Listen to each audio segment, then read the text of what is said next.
আম্মু আম্মু, ভূমিকম্প ভূমিকম্প। চাল ডাল কি আছে প্যাক করে রাখো, আমি একটু ঘুমাই।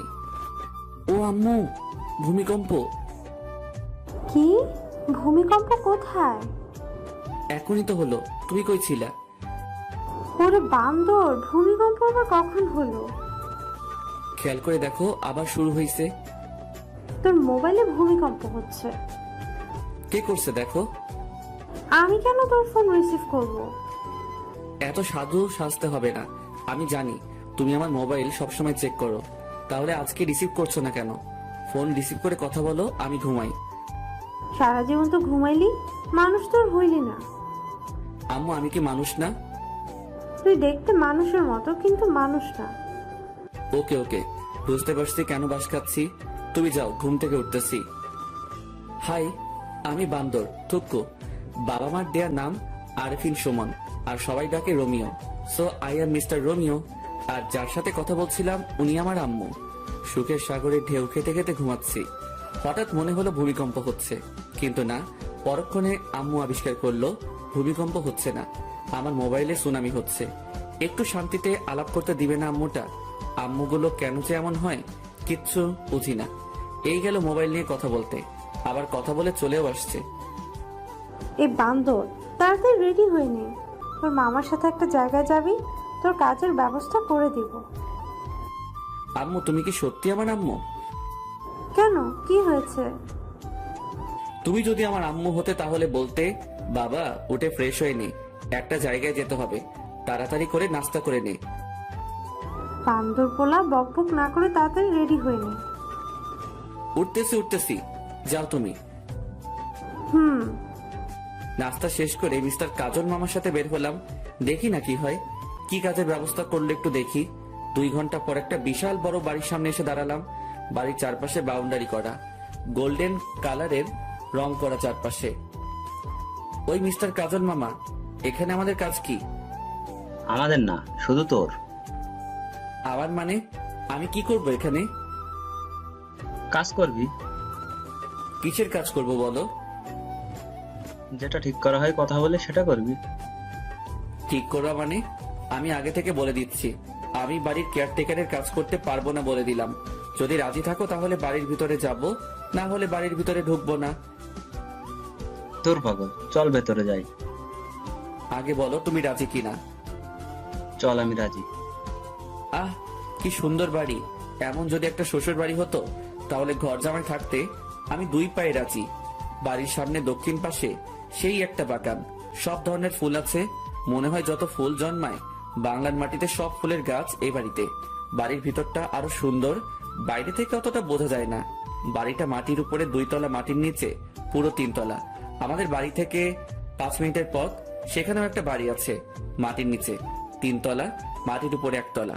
আরে ও রোমিও, বস তো, আর দেখা লাগবে না। আরে মামু, বাড়িটা তো আগে দেখতে দাও। এত সুন্দর একটা বাড়ি, যদি এমন একটা শ্বশুর বাড়ি হতো। ওই চুপ কর, শ্বশুর বাড়ির চিন্তা করিস না, তাহলে চাকরিটা হবে না। চাকরি না হলে নাই, আমার তাতে কি? আমি তো। কাজল, কেমন আছো? জি ভালো আছি, আপনার খবর কি? এই তো ভালো। সাথে কি তোমার ভাগ্নে নাকি? জি, ওর কথাই বলেছিলাম আপনাকে। তা বাবা, কেমন আছো? জি আলহামদুলিল্লাহ ভালো। আপনি কেমন আছেন? এই তো ভালো। তা কি নিয়ে মামার সাথে কথা বলছিলা? দেখেন না আঙ্কেল, আমি শুধু বলছি এমন একটা যদি শ্বশুর বাড়ি হতো আমার, তাহলে ঘর জামাই থাকতাম। আর মামা বলে শ্বশুর বাড়ি চিন্তা করলে চাকরি হবে না। বলেন তো আঙ্কেল, আমি কি ভুল বললাম? কাজল, ও তো কিছু ভুল বলে নাই। আমার কেউ বোঝে না। কাজের কথায় আসি, কি বলো? আঙ্কেল, আমার একটা কথা আছে। কি কথা? আমি বাড়ির কেয়ারটেকারের কাজ করতে পারবো না। ওই, তুই চুপ করবি? আমি তো চুপ করে আছি। রোমিও, বাবা তুমি কি কি কাজ করতে পারো? যেমন? গাড়ি চালাতে পারো? পারি। বাইক চালাতে? এটা কোনো ব্যাপার? তোমাকে একটা কাজ দিব, করতে পারবে? অবশ্যই পারবো, তবে। আর বলতে হবে না, আমি তোমাকে সে কাজ দিব না। তাহলে রাজি। তোমার কাজ হলো আমার মেয়ের বডিগার্ড হয়ে থাকা, সবসময় ওর পাশে থাকতে হবে, ওর যেন কোনো বিপদ না হয়, দেখবা। আপনি চিন্তা করবেন না, আমি সব সামলিয়ে নিতে পারবো। তাহলে বিকেলে চলে এসো, আর আসার সময় কিছু আনতে হবে না, সবকিছুর ব্যবস্থা আমি করে রাখবো। তাহলে এখন আসি আঙ্কেল, ভালো থাকবেন। বিকালে চলে আসবে কিন্তু। আসি। যাক, বাঁচা গেল। শেষ পর্যন্ত বাড়ির কেয়ারটেকার হতে হলো না, বডিগার্ড হলাম একটা মেয়ের। আমাকে বডিগার্ড হিসেবে পছন্দ না করার মতো কিছু নাই। দানবের মতো চেহারা, হ্যান্ডসাম, দেখতে সুন্দর, আর কি চাই বলেন? তবে পড়ালেখায় বাস, কিচ্ছু পারি না, তাই তো সব ছেড়ে দিয়ে বসে আছি। যাই হোক, মামার কারণে একটা কাজের ব্যবস্থা হলো। রমিও শুন, কাজটা ঠিক মতো করিস। আরে মামা, চিন্তা করো না, मैं हूं না। হিন্দি মারিস না, যেটা বলবে সেটা করবি। করবো, কিন্তু উনিকে? অনেক বড় ব্যবসায়ী উনি, বেশিরভাগ সময় দেশের বাইরে থাকে, বলতে পারিস সব ব্যবসা দেশের বাইরে। তো এখানে কে কে থাকে? ওনার একমাত্র মেয়ে, ওনার বউ, ওনার ভাই, ভাইয়ের বউ, ছেলে মেয়েরা থাকে। ও, চলো বাড়িতে যাই। বিকেলে কি তুমি আসবে আমার সাথে? না। ওকে, চলো এবার। দুপুরে খেয়ে দিলাম ঘুম। 5টায় আম্মুর ডাকে ঘুম ভাঙলো। তারপর ফ্রেশ হয়ে 2 ঘন্টা পর আমার কর্মস্থলে পৌঁছালাম। বাড়িতে এসে কলিং বেল বাজাতে দরজা খুলে দিল একটা মহিলা। আসসালামু আলাইকুম আন্টি। ওয়ালাইকুম আসসালাম। তুমি মনে হয় রোমিও। জি আন্টি, আমি রোমিও। এসো বাবা, ভিতরে এসো। হুম। তুমি বসো, আমি নাস্তা নিয়ে আসি। আন্টি, নাস্তা লাগবে না। কেন বাবা? এটা তোমার নিজের বাড়ি মনে করে থাকবা। পারবো না। আমার মুখে মুখে কথা বলবা না। আমি তোমার মায়ের মতো, আমি যেটা বলবো সেটা করবা। ঠিক আছে। তুমি বসো, আমি আসছি। এই মা, কলিং বেলটা বাজতেছে। এতক্ষণ বাজলে কি অসুবিধা হতো? আন্টি দরজা খুলতো। এখন আমাকে খুলতে হবে। ধুর। দরজা খুলে দেখি একটা ছেলে দাঁড়িয়ে আছে সামনে। ছেলের চোখে তো কাজল থাকার কথা না। এই মা, কানে দেখছি 2টা পিরামিড বসানো। ও মা, ঠোঁট আবার গোলাপি লিপস্টিক, হাতে মেহেদি, মাথায় কিছু ঢুকছে না। এটা কি মেয়ে নাকি ছেলে সেটাই বুঝতে পারছি না। তাই উপর থেকে নিচে একবার চোখ বুলিয়ে নিয়ে শিওর হলাম এটা একটা শার্ট প্যান্ট পরা রমণী। কাকে চাই? বুঝো ঠেলা, একটা লাগিয়ে দিল ঠাস করে। আজব রমণী। দরজা বন্ধ করে পিছনে ঘুরে দেখি আন্টি হাসছেন। আমিও পড়ে গেলাম লজ্জায়। এখনো যার বডিগার্ড হিসেবে আমাকে নিয়োগ দেওয়া হলো তাকে দেখলাম না, অথচ একটা ঠাস করে খেয়ে ফেলছি। আন্টি, আপনি হাসছেন? আমি এখনো তাহারে দেখতে পেলাম না, যাহার জন্য বডিগার্ডের চাকরি পেলাম। এখন যার হাতে একটা খেয়েছো উনি সে। প্রথম দিনে একটা খেয়ে নিলাম, না জানি পরে কি হবে। ওকে কিন্তু তোমার সামলাতে হবে, পারবে তো? এই রোমিও পারে না এমন কোনো কাজ নাই আন্টি। চলো তোমার রুমটা দেখিয়ে দে। চলেন। আন্টি, একটা কথা বলবো? বলো বাবা। আমাকে অন্য রুম দিলে হয় না? যেমন? বাড়ির কাজের লোকেরা যে নর্মাল রুমে থাকে তেমন রুমে থাকতে দিলে খুশি হতাম। এখানে থাকলে সমস্যা কি? আন্টি, কুকুরের পেটে যেমন ঘি হজম হয় না, আমার কপালেও এমন রুম সহ্য হবে না, তাই নিচে দিলে ভালো হয়। কিন্তু তোমার আঙ্কেল তো বলে গেছে তোমাকে যেন এই রুমে থাকতে দেয়। আমি আঙ্কেলকে বুঝিয়ে বলবো, আপনি অন্য রুমের ব্যবস্থা করেন। ঠিক আছে, তুমি এসো। গরিবের ছেলে হয়ে এত বড় বাড়িতে কাজ করছি, সেটা অনেক বড় কিছু আমার কাছে। যেই রুমে আমাকে থাকতে দিতে বলছে আঙ্কেল, সেই রুমে আমাদের পুরো পরিবার থাকতে পারবে। এত কিছু সহ্য হবে না। বেশি আরামে থাকতে গেলে পরে সবকিছু হারাম হয়ে যাবে। কথায় কথায় আন্টির থেকে নামটাও জেনে নিলাম, সালমা আক্তার জলি। আমাকে যার জন্য নিয়োগ করা হয়েছে তার নাম সালমা আক্তার জলি। অনেক রাগী বদমেজাজি একটা মেয়ে। আন্টি, একটা কথা বলবো? বলো, তবে পরবর্তীতে অনুমতি চাইবে না। আচ্ছা, ওনাকে উপরে দিলেন কেন? নিচে এত সুন্দর রুম থাকতে। ওর জন্য সব জায়গায় একটা করে রুম আছে, যেখানে ইচ্ছে সেখানে থাকে সে। ও। ঘোরাঘুরি করে বাড়িটা দেখতে দেখতে 10টা বেজে গেল।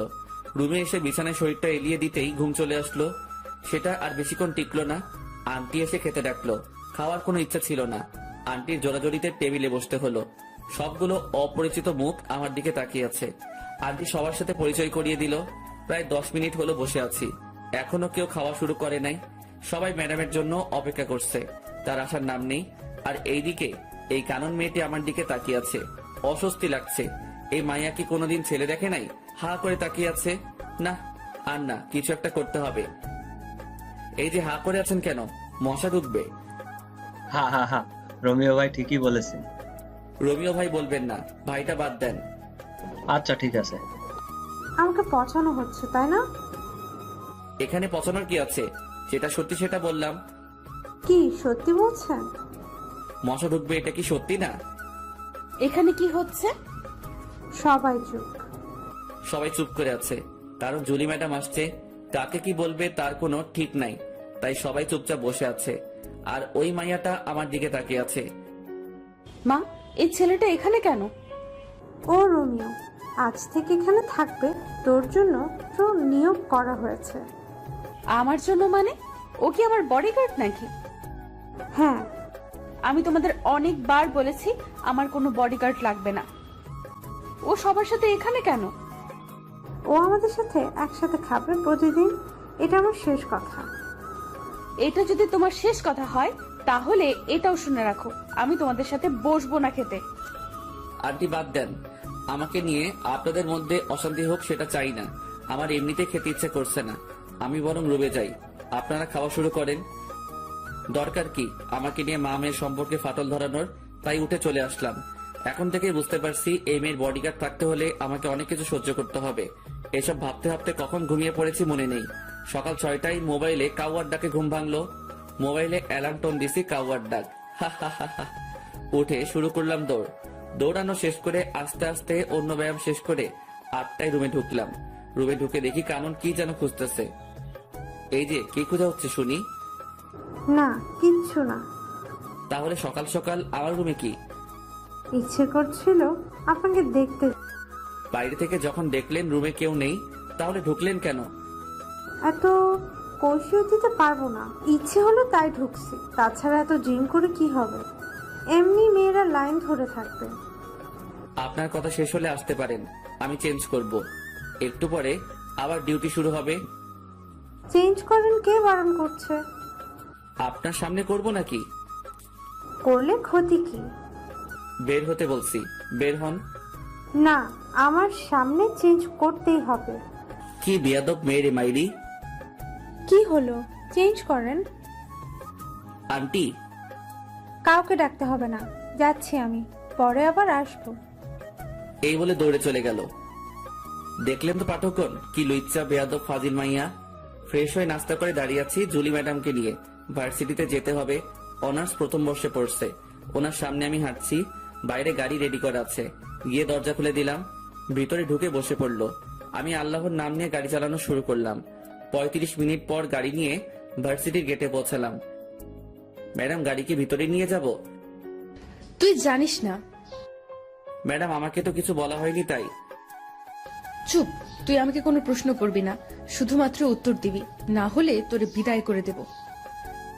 শালার অহংকার, এত অহংকার কি করে জন্ম নিল? সামান্য একটা কথা তো জানতে চাইছি, আর কিছু তো আর না, তার জন্য এমন করতে হবে নাকি? গাড়িটা ভিতরে ঢুকিয়ে একটা ছায়াময় গাছের নিচে রাখলাম। ম্যাডাম নেমে কয়েকটা মেয়ের সাথে ক্লাসে চলে গেল।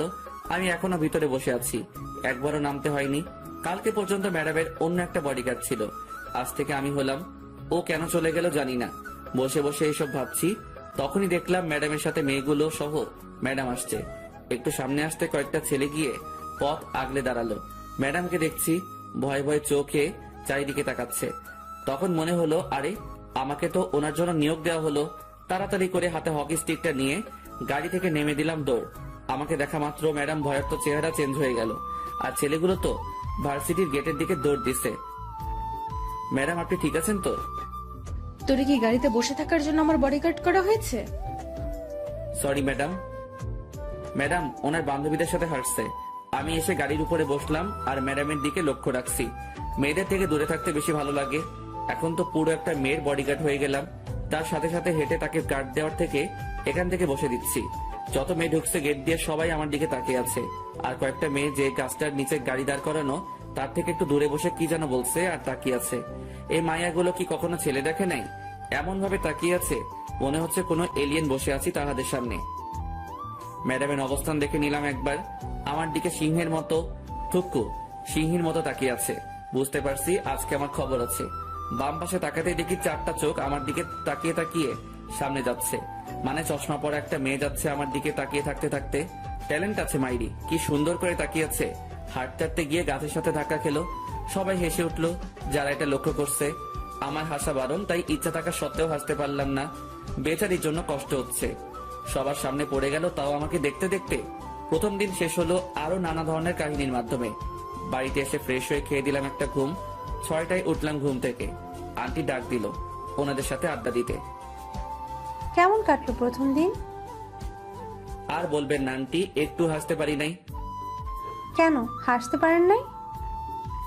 বডিগার্ড তো তাই। কাহিনী কি সেটা বলেন। পুরো কাহিনীটা বললাম। সবাই হাসতে হাসতে শেষ। আন্টি আঙ্কেল কোথায়? উনি তো বিকালের ফ্লাইটে চলে গেছে। কেন? আন্টি আমাকে যদি কাজগুলো ভালোভাবে বুঝিয়ে দিতেন তাহলে ভালো হতো। কিছু বলে দিতে হবে না, তুমি সব সময় ওর পাশাপাশি থাকবে। ও যেখানে যাবে সেখানে যাবে। ও বারণ করার পরও তোমাকে তোমার দায়িত্ব পালন করতে হবে। আমার দায়িত্ব আমি যথাযথভাবে পালন করব। আমার মেয়েটার যেন কোনো ক্ষতি না হয়, তবে নিজের দিকেও খেয়াল রেখো। দোয়া করবেন আন্টি। কিছুক্ষণ আড্ডা দিয়ে বাইরে বের হলাম।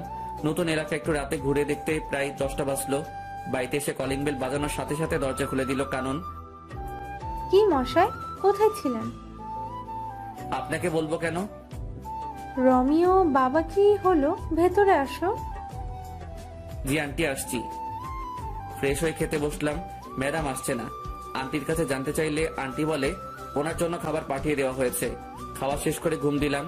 পরের দিন ঘুম থেকে উঠে প্রতিদিনের কাজগুলো শেষ করে নাস্তা করে বসে আছি। ম্যাডাম আসলে ভার্সিটির দিকে রওনা দিব। এই তো ম্যাডাম আসছে। গাড়ির দরজা খুলে দিলাম।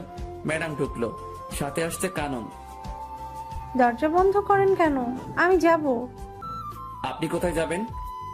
আরে আমার সেম ইয়ার। ও, দরজা খুলে দেন। আপনি নিজে খুলে ঢুকেন। জুলিকে বলবো নাকি? খুলে দিচ্ছি তো। শালার কপাল, কেন যে বডিগার্ডের চাকরি করছে আল্লাহ জানে। কখন যে ভার্সিটিতে এসে পড়ছি মনে করতে পারছি না। ম্যাডাম আর কানন নেমে চলে গেল। আজকেও দেখছি ছেলেগুলো পথ আগলে দাঁড়ালো। আজ এদের খবর আছে। স্টিকটা হাতে নিয়ে এগিয়ে গেলাম আর সব কয়টাকে ইচ্ছে মতো পিটালাম। তারপর একটা গাড়ি এসে ওদেরকে নিয়ে গেল। ম্যাডাম আর কানন আর কালকের মেয়েগুলো সবাই ক্লাসে চলে যায় আর আমি প্রিন্সিপালের রুমের দিকে পা বাড়ালাম। 30 মিনিট কথা বলার পর স্যার রাজি হলো। কথা বলছিলাম ম্যাডামের জন্য। ওনার বডিগার্ড হলাম মাত্র 2 দিন হলো। এর মধ্যে 2বার বিপদের মুখে পড়লো, তাই আর কোনো রিস্ক নিতে চাইলাম না। স্যারের সাথে কথা বলে অন্য সব স্যার ম্যাডামের সাথে আলোচনা করে সিদ্ধান্ত হলো যে ম্যাডামের সাথে ক্লাসে আমিও থাকবো। পরদিন ম্যাডাম আর কানন ক্লাসে যাওয়ার পর আমি গাড়িটা একটা গাছের নিচে রেখে ক্লাসরুমে প্রবেশ করলাম। সবাই তাকিয়ে আছে। আমার জন্য একটা চেয়ার রাখা আছে, ওটাতে গিয়ে বসলাম। সবাই পিছনে তাকিয়ে আছে। নিজেকে একটা এলিয়েন মনে হচ্ছে। ম্যাডাম রাগী দৃষ্টিতে তাকিয়ে আছে। স্যারকে আসতে দেখে একটু শান্তি পেলাম। পিছনে তাকিয়ে আছো কেন সবাই? ও জুলিয়ার কাননের বডিগার্ড, কোনো এলিয়ান না। আহ, স্যার আমার মুখের কথাটি বলে দিল। সবাই ক্লাস করছে। আমি সবাইকে তাকিয়ে তাকিয়ে দেখছি। দেখি কানন আমার দিকে বারবার তাকাচ্ছে। স্যার কি বলল? দুজনের বডিগার্ড নিয়োগ করা হয়েছে নাকি আমাকে? আজকে গিয়ে আন্টির কাছে জানতে চাইবো কার বডিগার্ড আমি। কাননের থেকে 2 জন পরে দেখি ফুলটসি। না, এটা তো ফুলটসি না, 4 চোখ। এমা, কালকের ওই মেয়েটি যে গাছের সাথে ধাক্কাকে পড়ে গেল তাকিয়ে আছে দেখো। চোখ দুটো যেন সরছেই না। শালার কপাল, এভাবে যদি প্রতিদিন চলতে থাকে তাহলে আমার কোন দিন কোন মাইয়া নিয়ে পালিয়ে যাবে তার কোনো ঠিক নাই। আজ থেকে কারো দিকে তাকাবো না। প্রথম ঘন্টা শেষ হতেই কানন লাফিয়ে লাফিয়ে আমার কাছে আসলো, সাথে আরো 4-5টা। এদের কারণে ম্যাডামকে দেখতে পারছি না। আপনি না খুব ভালো একটা কাজ করছেন, রুমে এসে পাহারা দিচ্ছেন। আমাকে যে দায়িত্ব দেওয়া হয়েছে সেটা তো পালন করতেই হবে। আমার জন্য একটা সুবিধা হলো সবসময় আপনাকে দেখতে পারবো। স্যার, ওর নাম ধরে ডাক দেওয়াতে বুঝতে পারলাম ওর নাম মীরা। ওই, এটা আমার জিনিস, নজর দিবি না। হচ্ছেটা কি? ও আমার। এই দাঁড়া সবাই, কি তোদের তোদের করছিস? ও আমার। এই, ও কারো না, ও শুধু আমার। বুঝো ঠেলা, কোন জঙ্গলে যাব? এই মাইয়াগুলো কি শুরু করছে আমাকে নিয়ে? আরে আমি মানুষ একজন, তোরা যদি একসাথে সবাই টানাটানি করিস আমি তাহলে কোথায় যাব? এই কি ভাবছো? তুমি শুধু আমার। আপনাদের এসব বাদ দিবেন। আমি এখানে এসেছি ম্যাডামকে পাহারা দিতে, আপনাদের সাথে প্রেম করতে না। দূরে গিয়ে মরেন। আর মিস কানন, আপনার নামে বাড়িতে বিচার দিব। ম্যাডাম আসাতেই সবাই যার যার সিটে চলে গেল। ম্যাডাম তো দেখি ছাত্রীদের থেকেও খারাপ, আসার পর থেকে তাকিয়ে আছে। যতবার না বইয়ের দিকে তাকাচ্ছে তার থেকে বেশি আমার দিকে তাকিয়ে আছে। মাওলা তুমি কোথায়? আমারে উঠাই নাও, আর কারো ক্লাস হতে চাই না। ক্লাস শেষে বাড়িতে এসে ফ্রেশ হয়ে খেতে গেলাম, দেখে আন্টি বসে আছে। আন্টি, এখনো খাওয়া হয়নি আপনার? তোমার জন্য বসে আছি বাবা। আমার জন্য কেন বসে আছেন? আমি তো এই বাড়ির একজন কর্মচারী। তুমি এই বাড়ির কর্মচারী না, একজন সদস্য। নিজেকে কর্মচারী মনে করবে না। বাদ দেন এসব। এটা বলুন, আমাকে কার বডিগার্ড রাখা হয়েছে? দুজনের।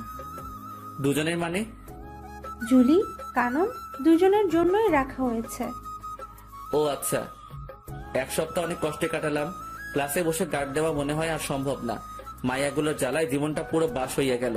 তাই কয়েকটা ছেলেকে ক্লাসের ভিতরে কি হচ্ছে জানার জন্য ঠিক করলাম। ওরা ক্লাসে ম্যাডামের কোনো বিপদ হলে আমাকে তা জানিয়ে দিবে। এভাবে চলছে আমার কাজ।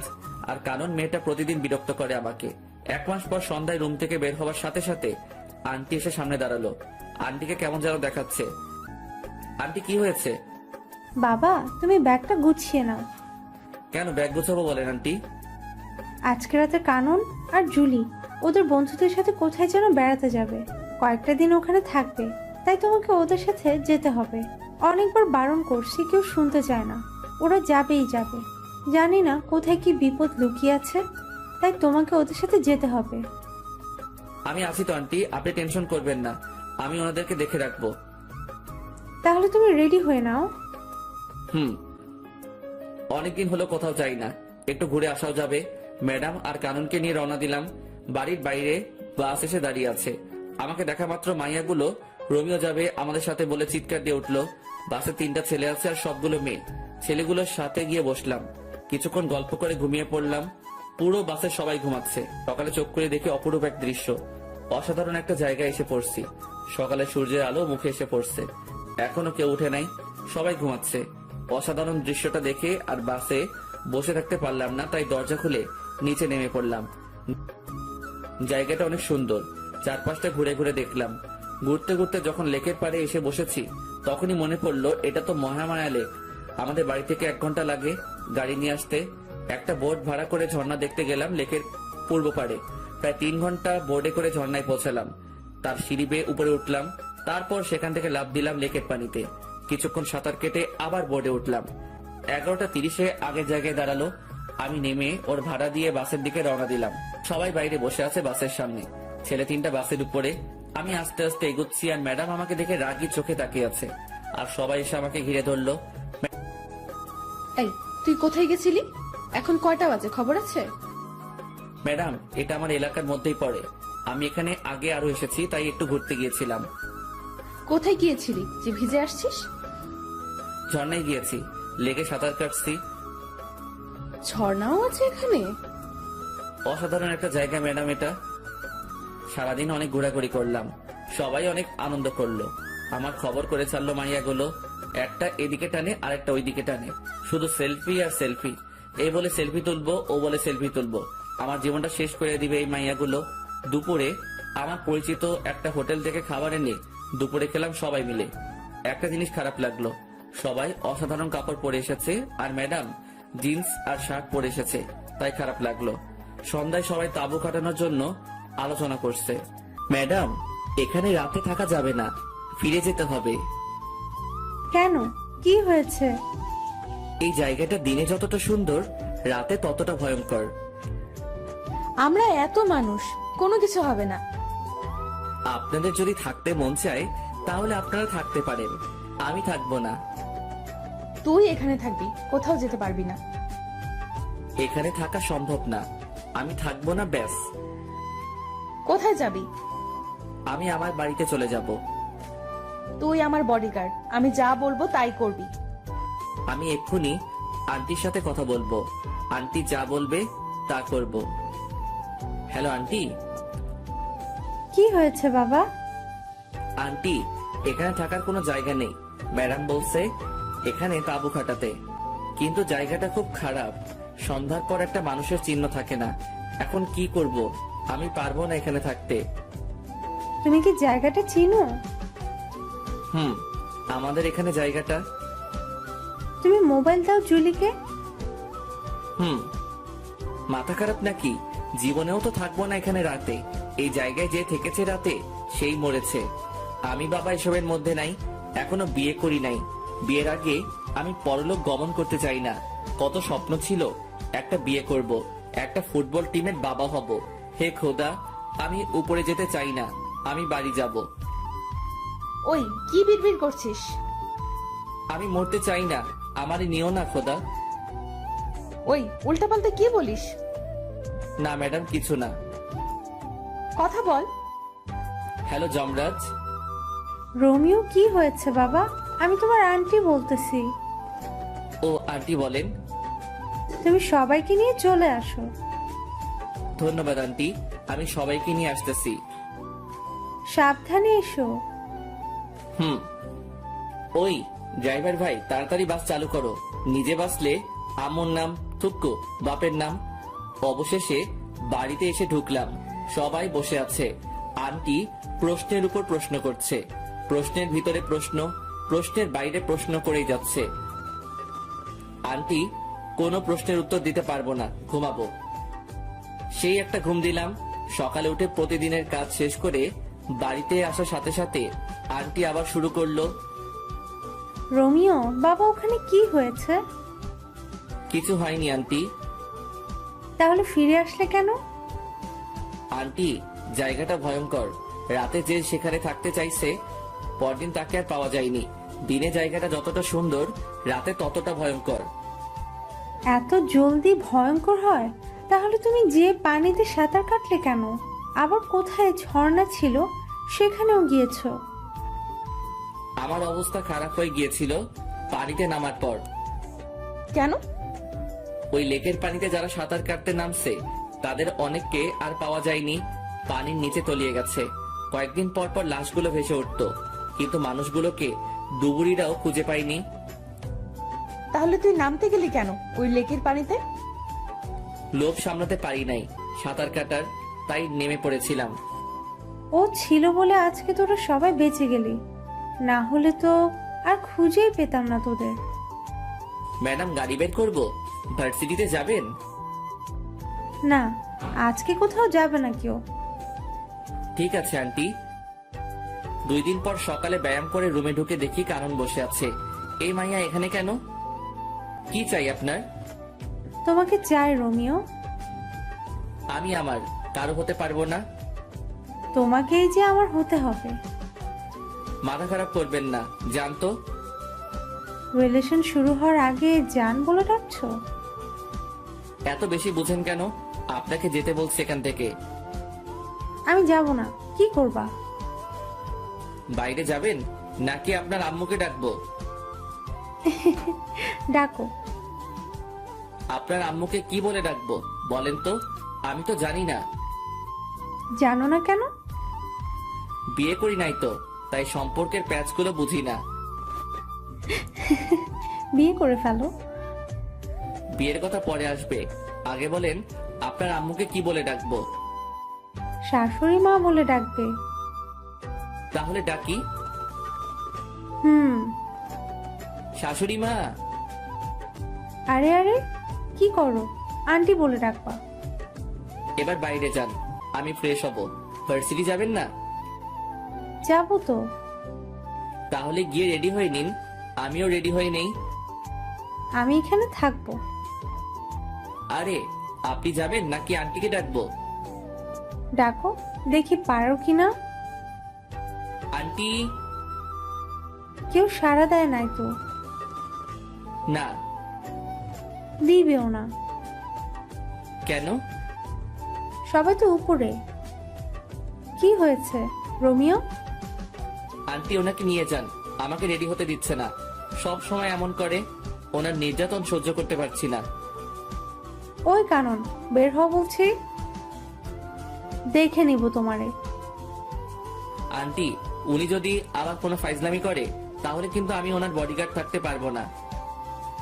ও যদি আবার এমন করে তাহলে ওর পড়ালেখা বন্ধ করে দিব। আন্টি এত কিছু করতে হবে না, আমি দেখব। হুম। নাস্তা শেষ করে গাড়ির দরজা খুলে দিয়ে বসে আছি। ম্যাডাম আর কানন আসলে ভার্সিটির পথে রওনা দিব। প্রায় 10 মিনিট পর আসলো দুজনে। ম্যাডাম পিছনে উঠে বসে পড়লো, আর কানন ফৈন্নিটা আমার সাথে সামনে বসছে। আপনি এখানে কেন? পিছনে যান। যাব না, কি করবা? কি করব মানে? আমার ম্যাডাম বসছে পিছনে, আর আপনার সাহস কি করে হয় আমার সাথে বসার? ওই চুপচাপ গাড়ি চালাও, বেশি কথা বলবা না। আজ থেকে আমি এইখানে বসবো। তাহলে আমি গাড়ি চালাবো না, ড্রাইভার গাড়ি চালাবে, আর আমি আপনি যে সিটে বসছেন ওইটাতে বসবো। তোমার ভাব বেশি, তাই না? এত সুন্দরী একটা মেয়ে পাশে বসলে ছেলেরা হিরো হয়ে যায়, আর তুমি ভাব দেখাচ্ছ। আপনি সুন্দর? কে বলছে? আপনাকে মনে হয় কোনো অন্ধ ব্যক্তি সুন্দর বলছে। এই বান্দর পোলা, কথা ঠিক করে বলো। যাক বাচ্চা গেল। পিছনের সিটে গিয়ে বসছে। পিছনে তাকিয়ে দেখি ম্যাডাম হাসতে হাসতে সিটে শুয়ে পড়ছে। আমি গাড়িটা স্টার্ট করলাম। জানি কানন আমাকে ভালোবাসতে শুরু করছে।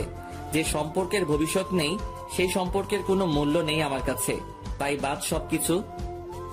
ক্লাসরুমে গিয়ে বসছি আমার সিটে, যেটা আমার জন্য রাখা হয়েছে। ঠিক তখনই গুলু চার চোখটা এসে শুরু করলো। এই, তুমি অন্য মেয়েদের দিকে তাকাও কেন? শুধু আমার দিকে তাকিয়ে থাকবে।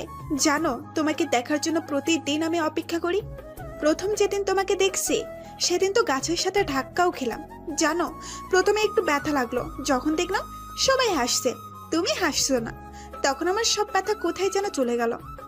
এই, হা করে আছো কেন? তারপর কি হলো? তারপর আর কিছু নাই। তুমি শুধু আমার। তোমার জন্য আমি সারা জীবন অপেক্ষা করতে পারবো রোমিও। আমিও অপেক্ষা করতে পারবো, শুধু তুই না। আমি তোমার জন্য মরতেও রাজি রোমিও। শালার কপাল, এই মাইয়াগুলো আমারে জ্বালিয়ে মারবে দেখছি। দুই একজনের নাম জানি, আর কারো নামটাও জানি না। সবাই প্রপোজ করতেছে, শুধু ম্যাডাম ছাড়া। ওই সবাই দূরে গিয়ে মর। ও আমার বডিগার্ড। বডিগার্ড মানে বুঝিস তো, ও আমার পুরো বডি সুরক্ষিত রাখবে, তাই ও শুধুই আমার। শুরু হলো আমারে নিয়ে টানাটানি। কোথায় যাব আমি? ইয়া মাবুদ, এই মাইয়াগুলোর বিয়ে হয় না কেন? কানা বোবা যে কারোর সাথে ওদের বিয়ে দিয়ে দাও, তবুও আমার মুক্তি দাও খোদা। এই ভাই, আপনাদের ক্লাসের মাইয়াগুলো এত লুচ্চা কেন? সবাই একটা ছেলের পিছনে পড়ে আছে, কিছু বলতে পারছেন না আপনারা? আমি চলে যাচ্ছি, আপনারা সামলান এদেরকে। বাপরে বাপ, অসহ্য। ক্লাস থেকে বের হয়ে গাড়িতে বসলাম। এটা সেটা করে সময় কাটিয়ে দিলাম। ক্লাস শেষে বাড়িতে আসলাম। আঙ্কেল এসেছে, যাক একটু বসে কথা বলা যাবে। কেমন আছো রোমিও? জি স্যার, ভালো। স্যার বলবা না, আঙ্কেল বলবা। আমি আপনার এখানে কাজ করি, আপনি আমার স্যার। তুমি আমার ছেলের মতো, তুমি আঙ্কেল বলে ডাকবে। আচ্ছা ঠিক আছে। আপনি কেমন আছেন বলেন? এই তো আলহামদুলিল্লাহ। তোমার সময় কেমন কাটছে? প্যারাময় জীবন কাটাচ্ছি। কিছু বললা? না আঙ্কেল, কিছু বলি নাই। যাও ফ্রেশ হয়ে এসো, একসাথে খাবো। ফ্রেশ হয়ে খেতে গেলাম। সবাই বসে আছে, একটা চেয়ার খালি আছে, তাও ম্যাডামের পাশে। না, ওটাতে বসা যাবে না, এমনিতেই রেগে আছে আমাকে এখানে দেখে। আবার যদি পাশে বসি তাহলে তো খবর আছে। রোমিও দাঁড়িয়ে আছো কেন? বসো। আরে রোমিও ভাই বসো, আমরা সবাই বসে আছি তো। না, আমি এখানে ঠিক আছি। রোমিও বসবে কি করে? জুলি তো একটাই বসছে, আরেকটাতে পা দিয়ে আছে। আন্টি, আমি এখানে ঠিক আছি তো? না, কিছু ঠিক নেই, তুমি এখানে বসবে। জুলি, পা নামিয়ে বসো। আন্টি, আমি এখানে বসবো না। তাছাড়া আমি একজন কর্মচারী, আমাকে মালিকদের সাথে বসে খাওয়া মানায় না। আমি আমার রুমে খাবো। বেশি কথা বলবা না, যেটা বলছি সেটা করো। জুলির পাশে বসো।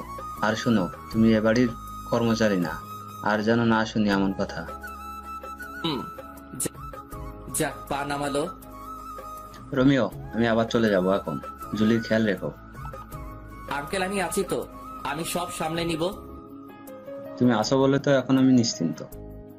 খাওয়া শেষ করা পর্যন্ত রাক্ষসীর মতো তাকিয়েছিল, মনে হচ্ছে আমাকে একা পেলে মশলা না মাখিয়ে খেয়ে ফেলবে। ম্যাডামের তাকানো দেখে বুঝতে পারছি আমার কপালে খারাপই আছে। খেয়ে সোজা বিছানায় দিলাম লম্বা করে ছোট একটা ঘুম। কতক্ষণ ঘুমাইছি জানি না। ঠান্ডা ঠান্ডা লাগছে কেন? ছাদ ফুটো হয়ে গেল নাকি? তাকিয়ে দেখি ম্যাডাম। না ম্যাডাম আমার রুমে কেন আসবে? স্বপ্ন দেখছি না তো? চিমটি কেটে দেখি, না না এটা স্বপ্ন না, সত্যি। রাগী দৃষ্টিতে তাকিয়ে আছে, চোখ দিয়ে আগুনের ফুলকি বের হচ্ছে। হাতে বালতি কেন? তাহলে কি ম্যাডাম পানি ঢেলে দিল আমার গায়ে? কিন্তু কেন এমনটা করলো? আবুলের মতো তাকিয়ে আছিস কেন? কি করব ম্যাডাম? আমি শপিং করতে যাব। তো আমি কি করব? কি করবি মানে? তোরে কেন রাখা হয়েছে জানিস না? সরি ম্যাডাম, আমি ফ্রেশ হয়ে আসছি, 2 মিনিট সময় দেন। 2 মিনিট থেকে 1 সেকেন্ড লেট করলে দেখবি তোরে কি করি। শালার কি কপাল, ঘুমানোর অপরাধেও থাপ্পড় খাচ্ছি। তাড়াতাড়ি করে ফ্রেশ হয়ে এসে রেডি হলাম। রুম থেকে বের হয়ে দেখি ম্যাডাম সোফায় বসে আছে। ম্যাডাম চলুন। 12 সেকেন্ড লেট করে এসেছিস। Sorry madam. 12 সেকেন্ড লেট করে 12টা থাপ্পড় খেতে হলো। হয়তো দুপুরে ওনার পাশে বসে খেয়েছি বলে ভালো শাস্তি দিচ্ছে। কোনোদিন ভুলেও আর টেবিলে বসে খাবো না। 4:30টায় বের হয়েছি আর এখন বাজে 7টা। ম্যাডামের পিছন পিছন হাঁটতেছি, একবার এই দোকানে আরেকবার ওই দোকানে ঢুকতেছে। এখনো একটা কিছুই নিল না। কেউ একজনকে দেখলাম, কে হতে পারে? এই তো আবার দেখলাম লুকিয়ে গেছে ওই দাঁড়িয়ে থাকা পুতুলের পাশে। ওকে ধরতে গিয়ে পিছনে তাকিয়ে দেখি ম্যাডামকে মারতে আসছে। পিছন থেকে ছুরি নিয়ে কোনো মতে দৌড়ে গিয়ে ম্যাডামকে হালকা ধাক্কা দিয়ে সরিয়ে নিলাম। কোপটা আমার ডান হাতে লাগলো। সে অবস্থায় ম্যাডামকে নিয়ে দৌড়াচ্ছি। শপিং মলের অনেক ভিতরে চলে গিয়েছিল, তাই গাড়ির কাছে যেতে সময় লাগছে। বাম হাতে ম্যাডামকে শক্ত করে ধরে রেখে দৌড়াচ্ছি। ম্যাডাম চিৎকার করে উঠছে। তাকিয়ে দেখি ম্যাডামকে ছুরি মেরে দিচ্ছে। টেনে সামনে নিয়ে আসলাম। ছুরিটা আমার বাম হাতে ঢুকে গেছে। সামনে মানুষের ভিড়ে যেতে একটু কষ্ট হচ্ছিল। তখন পিছন থেকে একটা কোপ খেলাম। আর একটু এগিয়ে যাওয়ার পর ম্যাডাম পড়ে গেল। টেনে তুলে দেখি দাঁড়াতে পারছে না, তাই কোলে তুলে নিয়ে দৌড় শুরু করলাম। একটু দৌড়ানোর পর আর পারছি না কোলে তুলে রাখতে, তাই পিঠে নিয়ে দিলাম দৌড়। কোনো মতে গাড়ির দরজা খুলে ম্যাডামকে ঢুকিয়ে দিলাম। তখন খেয়াল করলাম ম্যাডামের দিকে। ম্যাডাম আজকে কালো জিন্সের সাথে সাদা একটা শার্ট পরছিল। শার্টটা পুরো লাল হয়ে গেছে রক্তে। তাহলে কি আমি ম্যাডামকে রক্ষা করতে পারলাম না? গাড়ির দরজা লাগিয়ে দিয়ে গাড়ি চালাচ্ছি। গাড়িটা চালাতে খুব কষ্ট হচ্ছে, হাতে ব্যথা করছে, রক্ত ঝরে সবকিছু লাল হয়ে যাচ্ছে। অবশেষে বাড়িতে ঢুকলাম, গাড়ি দাঁড় করিয়ে দরজা খুলে দিলাম ম্যাডামকে। ম্যাডাম নেমে আসতে পারছে না, কোলে নিয়ে নিলাম ম্যাডামকে। তারপর দরজার সামনে গিয়ে কলিং বেল চাপ দিলাম। আন্টি দরজা খুলে আমাদের দুজনের গায়ে রক্ত দেখে কেঁদে দিছে। আন্টির কান্না শুনে কানন, হাসিব, আন্টি ও বাড়ির অন্য কর্মচারীরা ছুটে এসেছে। ম্যাডামকে সোফায় বসিয়ে দিলাম। আন্টি শুধু প্রশ্ন করেই যাচ্ছে, কি হয়েছে, কে করেছে, ইত্যাদি আরো। আমার কোনো খবর নেই। আমি ম্যাডামের দিকে তাকিয়ে আছি। একটা কথা শুধু মাথায় ঘুরছে, তখন আমি কিসের বডিগার্ড হলাম? আমি আমার ম্যাডামকে রক্ষা করতে পারি নাই। আমি কি করছি এটা? হঠাৎ করে আমি নিচে পড়ে যাই, আর কোনো কিছু মনে নাই আমার। কখন জ্ঞান ফিরলো জানি না। জ্ঞান ফেরার পর দেখি সবাই আমার দিকে তাকিয়ে আছে। আমি হাত দুইটা নাড়াতে পারছি না একটুও। এই তো জ্ঞান ফিরেছে, আমাকে এবার যেতে হবে, রাত তো অনেক হয়েছে। আন্টি ম্যাডাম কোথায়? উনি ঠিক আছে তো? তুমি এখন একটা কথাও বলবা না, আগে সুস্থ হও। আর তোমার ম্যাডামের কিছু হয়নি, ও ঠিক আছে। রোমিও কি হয়েছিল? তুই যা তো, ও কি এখন কথা বলার মতো অবস্থায় আছে? কানন যা তো, ওর জন্য স্যুপ নিয়ে আয়। যাচ্ছি। আন্টি আম্মু আব্বু কি কিছু জানে? না, এখনো জানাইনি। তোমার আঙ্কেলকেও জানাইনি। তুমি বললে জানাবো। না, জানানোর দরকার নাই। তুমি সুস্থ হও, তারপর জানাবো। না, কোনোদিন জানাবেন না। আচ্ছা ঠিক আছে, জানাবো না। জেঠিমা, স্যুপ নাও। আন্টি ম্যাডাম কেমন আছে? ম্যাডামের কি হয়েছে? ম্যাডাম ঠিক আছে তো? আরে বাবা, তোমার ম্যাডাম ঠিক আছে। আমি ম্যাডামের গায়ে রক্ত দেখছি। বলেন ম্যাডামের কি হয়েছে? কিছু হয়নি তো, পায়ে একটু ব্যথা পেয়েছিল। আর এতক্ষণ তো এখানে ছিল জুলি। তোমার জ্ঞান ফেরার আগে ঘুমাতে গেল। এবার স্যুপটা খেয়ে নাও। আমি স্যুপ তো খাই না আন্টি। না খেলে তোমাকে ওষুধ খাওয়াবো কি করে? ওষুধ খাবো না। খাবে না মানে কি? তোমাকে খেতে হবে। আমি স্যুপ খাই না। খাও না তো কি হয়েছে, এখন থেকে খেতে হবে। তাহলে ওকে খাওয়াবো কি করে? জেঠিমা, ও একপাশে মুখ করে শুয়ে আছে, মাথাটা হালকা উঁচু করে খাইয়ে দাও। ঠিক আছে। আমি কিন্তু খাবো না আন্টি। চুপ, বেশি কথা বলবা না। আন্টি ওষুধ খাইয়ে চলে গেল। আমি এক পাশে মুখ করে শুয়ে আছি, ভালো করে ঘুমাতেও পারছি না। চিত হয়ে শুতে গেলে পিঠের সেলাই খুলে যেতে পারে। কখন ঘুমিয়ে পড়ছি নিজেও জানি না। সকাল সকাল হালকা ব্যথা লাগছে, মনে হচ্ছে কে যেন আমাকে হালকা ধাক্কা দিয়ে এক পাশে করছে, কিন্তু কে করছে সেটাই দেখতে পাচ্ছি না। 9টার দিকে ঘুম ভাঙলো, কানন এসে শুরু করলো বকবক। এই মাইয়ার জন্য শান্তি কোনোদিনও হবে না। একজন মানুষ কিভাবে এত বকবক করতে পারে। ব্রাশ করিয়ে দিয়ে কানন চলে গেল। এখনো ম্যাডামকে একবারও দেখতে পাইনি। ম্যাডামকে একবার দেখলে শান্তি লাগতো। নিজের চোখে যতক্ষণ না দেখবো ম্যাডাম সুস্থ আছে, ততক্ষণ শান্তি পাবো না। রোমিও কেমন আছো? এই তো একটু ভালো আছে। ব্যথা করছে সেলাইতে? ব্যথা তো করছে। তা তো করবে, 3টে কোক খেয়েছো। আচ্ছা কি হয়েছিল বলো তো? ম্যাডাম বলল শপিং করতে যাবে, তাই নিয়ে গেলাম। দোকানগুলো ঘুরে ঘুরে দেখছিল, কিন্তু হঠাৎ করে হামলা করলো। অনেক কষ্টে পালিয়ে আসছি। এত রাত পর্যন্ত শপিং মলে কি করছিলে? সেটা তো ম্যাডাম জানে। ম্যাডাম কিছু নিচ্ছে না, শুধু ঘুরছে। একটা দোকানে গিয়ে যখন বসছে তখনই হামলা হলো। যা হওয়ার হয়েছে, এবার নাও, নাস্তা করে নাও। আন্টি নিজের হাতে নাস্তা খাইয়ে ওষুধ খাইয়ে দিয়ে চলে গেল। 5 দিন পর সেলাই খুলে দেওয়াতে একটু আরাম করে ঘুমাতে পারছি, বসতে পারছি, হাঁটতে পারছি। তবে রুমের বাইরে যেতে দেয় না, কেউ না কেউ এসে বাধা দিয়েই দিবে। তবে এখনো ম্যাডামকে দেখতে পারলাম না। ম্যাডাম কোথায়, কি করছে কিছু জানি না। 18 দিন পর সুস্থ হলাম। সকালে ঘুম থেকে উঠে আস্তে করে দৌড়াচ্ছি, জিম করছি। অনেক কষ্ট হচ্ছে সব করতে, কিন্তু কি করব। এই 18 দিনে জোর করে খাইয়ে খাইয়ে আমার পেট বড় করে দিছে। এত বড় পেট দেখতে খুব খারাপ লাগছে। বাড়িতে এসে ঢুকলাম মাত্র, সাথে সাথে শুরু হলো আন্টির ঝাড়ি। রোমিও, তুমি অসুস্থ শরীর নিয়ে কোথায় গিয়েছিলে? আন্টি একটু দৌড়াতে গিয়েছি, আর আমি এখন পুরো সুস্থ আছি। আজ থেকে আমি আবার আমার কাজ করব। তুমি কোথাও যাবে না, আরো কিছুদিন যাক। না আন্টি, আমি আমার কাজ করব আজ থেকে। আমি পুরো সুস্থ। তোমার যা ইচ্ছে তাই করো, আগে নাস্তা করে নাও। ফ্রেশ হয়ে নাস্তা করে নিলাম। এই তো ম্যাডাম আসছে। অনেকদিন পর দেখলাম ম্যাডামকে। যা বাবা, আমি আবার কি করলাম? রাগী চোখে তাকিয়ে আছে কেন সেটাই তো বুঝতেছি না। শালার কপাল, ম্যাডামের রাগী চোখে তাকিয়ে থাকার কারণটা কি বুঝতে পারলাম না। এত কিছু না ভেবে গাড়িটা স্টার্ট করলাম।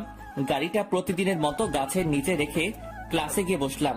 অনেকদিন পর আসাতে মায়াগুলো শুধু প্রশ্নের উপর প্রশ্ন করে যাচ্ছে। আমি শুধু ওদের প্রশ্নগুলো শুনেই যাচ্ছি। কতজনের উত্তর দিব, কে কোন প্রশ্ন করছে সেটাই তো মনে করতে পারছি না। ওই সবাই চুপ কর। আমার বাবুটার এত বড় একটা বিপদ গেল, আর তুই আমাকে একটুও জানালি না। তোরে জানিয়ে কি করব? তুই কি ওরে সুস্থ করে দিতে পারবি নাকি? ও না পারলেও আমি পারবো। আমি ওকে আর তোদের বডিগার্ডের কাজ করতে দিব না। ওই চুপ, তোদেরকে আগেও বলছি ও শুধুই আমার। আর কেউ যদি ডিস্টার্ব করিস তাহলে তোদের খবর আছে, বলে দিলাম। কারণ তুই যেমন করছিস যে মনে হচ্ছে ও তোর হবু বর, আর যার জন্য এত কিছু করলো সে তো ফিরেও দেখে নাই। সেটা ওর ব্যাপার। এই মাইয়াগুলো প্রতিদিন বিরক্ত করেই চলছে। ওদের জন্য কোথাও শান্তি নাই। যেখানে যাই সেখানেই ওদের জ্বালাতন করে যাচ্ছে। প্রায় 1 মাস পরে ম্যাডাম আর কানন ক্লাসে গেল। আমি বাইরে বসে আছি। ওদের জ্বালায় ক্লাসে থাকতে পারছি না। একদিন ক্লাসে থাকলে একদিন বাইরে থাকতে হয়। গাড়িতে বসেছিলাম, কেন যেন গাড়ি থেকে মাথা বের করে পিছনে তাকালাম। তখনই দেখলাম 2 মাস আগে যে ছেলেদের মারছি ওরা আসছে। ওদের সাথে আরো অনেকে আসছে।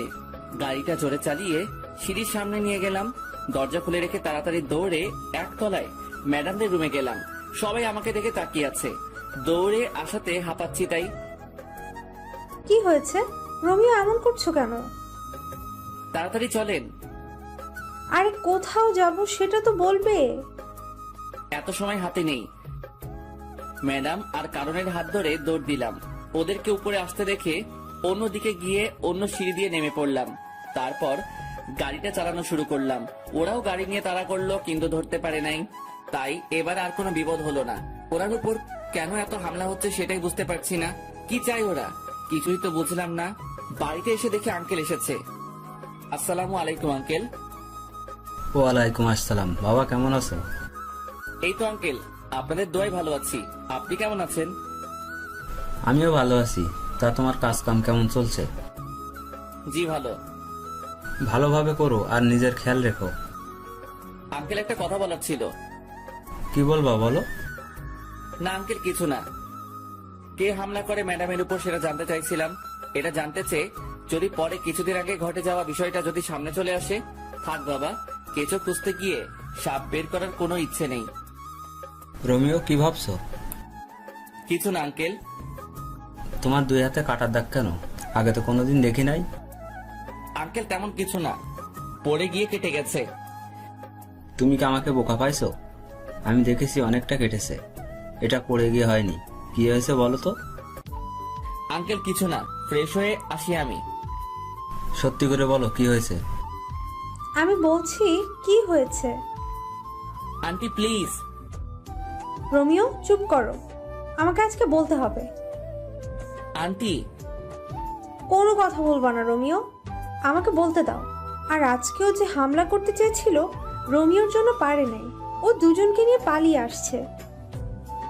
আন্টি সবটাই যখন বলে দিলেন তাহলে এটা বলেন এসবের পিছনে কে আছে। বাবা, আমাদের চারিদিকে অনেক শত্রু, ওরা এসব করেছে। আঙ্কেল আমি ফ্রেশ হয়ে আসি। যাও, আমি অপেক্ষা করছি। আঙ্কেল আপনারা খেয়ে নিন, আমি খাবো না। কেন বাবা? আমার খেতে ইচ্ছে করছে না, আমি ঘুমাবো একটু। আপনারা খেয়ে নিন। কি আর করা, তবে রাতে একসাথে খাবো। সেটা তখন দেখা যাবে। রুমে এসে ফ্রেশ হয়ে দিলাম সেই একটা ঘুম। 6টার সময় ঘুম থেকে উঠে ফ্রেশ হয়ে একটু ঘোরাঘুরি করে বাসায় আসলাম। রোমিও এখানে এসো, একটু আড্ডা দিব। আঙ্কেল আমি এখানে ঠিক আছি তো। আরে এসো তো। বসো, একটা কথা বলছি শোনো। আমি জুলির বিয়ে দিয়ে দেবো। আঙ্কেল এটা কি বলেন? ম্যাডামের তো এখনো পড়ালেখা শেষ হয়নি, এখন বিয়ে দিয়ে দিলে ওনার ক্যারিয়ারের কি হবে? ক্যারিয়ার পরে, আগে আমি আমার মেয়ের জন্য সুরক্ষা চাই। আমি আমার এক বন্ধুর ছেলের সাথে ওর বিয়ে ঠিক করেছি। ও আমেরিকাতে থাকে। বিয়ের পর জুলিকে নিয়ে যাবে আমেরিকায়। ওখানে আমার মেয়ে সুরক্ষিত থাকবে। ওরা কি জুলিকে বিয়ের পরে পড়াবে? সেটা ওদের ব্যাপার। আমি এই মাসের মধ্যেই বিয়ে দিয়ে দেবো জুলির। তুমি যা ভালো বুঝবে তাই করো। যাক বাবা, আমাকে আর বডিগার্ডের চাকরি করতে হবে না। ম্যাডামের বিয়ে হয়ে গেলে বাড়িতে গিয়ে নাকে তেল দিয়ে ঘুমাবো। রোমিও আসবো? এসে তো পড়েছেন, আবার আসবো বলে দরকার কি? আমাদের তো লাইন পরিষ্কার হয়ে গেল। কিসের লাইন? জুলির পরে তো আমার সিরিয়াল, তাই বলছি আমাদের লাইন পরিষ্কার হয়ে গেল। ম্যাডামের পরে আপনার সিরিয়াল ঠিক আছে, তাতে আমাদের লাইন পরিষ্কার হবে কেন? আমাদের লাইন পরিষ্কার হবে না কেন? আমি তো তোমাকে ছাড়া অন্য কাউকে বিয়ে করব না। কি? শোনো নাই, আবার বলছি, আমি তোমাকে বিয়ে করব। জীবনেও না। কেন করব না? আমার কোন দিক দিয়ে কমতি আছে? আমি আপনাকে কেন বিয়ে করতে যাব? তাছাড়া আপনার মতো পেতনিকে বিয়ে করার কথা তো ভাবতেও পারি না। ওই রোমিও, আমি পেতনি? না, পেতনি রানী। তোরে আমি দেখে নিব রোমিও। ভাগেন তো। দাঁড়া, তোর খবর আছে। এটার খবর? কোন চ্যানেল? সংবাদ পড়বে কে? রিপোর্টার কে? ক্যামেরাম্যান কে? বিরক্তিকর ছেলে একটা। রাগে হন হন করে চলে গেল কানন। একটু লজ্জাও নাই মাইয়ার, এসে বিয়ের প্রস্তাব দিচ্ছে। আমি জীবনেও তো এই মাইয়ারে বিয়ে করব না। আমি গরিবের সন্তান, গরিবের কোনো মেয়েকে বিয়ে করব সেটাই ভালো আমার জন্য। আমি বাবা এসব বড় লোকের মেয়ের পিছনে নেই, এমনিতে বিন্দাস আছি। রাতে আঙ্কেল এসে ডেকে গেল খেতে, ইচ্ছে না থাকা সত্ত্বেও যেতে হলো। গিয়ে দেখি সবাই আমার জন্য বসে আছে, ম্যাডামকেও দেখতেছি। ওই দিন একসাথে বসে খাবার খাওয়ার অপরাধে ঘুমাতে দিল না, সাথে 12টা থাপ্পড় দিল। ভুলেও তো সবার সাথে বসে খাবো না, এমনিতে প্রতিদিন সবার সাথে খেতে হয়। আঙ্কেল থাকে না আর ম্যাডাম নিচে আসবে না, তাই ম্যাডামের জন্য খাবার পাঠিয়ে দেওয়া হতো উপরে। রোমিও কি ভাবছো? বসো। না আঙ্কেল আমি ঠিক আছি। ঠিক আছো মানে কি? বসতে বলছি বসো। আঙ্কেল আমি বসবো না, আমার খাবারটা আমাকে দিয়ে দিন, আমি সোফায় বসে খেয়ে নেই। আমাদের সাথে বসতে কোনো সমস্যা? আঙ্কেল সমস্যা কিছু না, এমনিতেই ইচ্ছে করছে না। আচ্ছা ঠিক আছে, তুমি সোফায় বসো। হুম। একটু পরে রোমিও, জুলির বিয়ের সবকিছুর দায়িত্ব কিন্তু তোমার।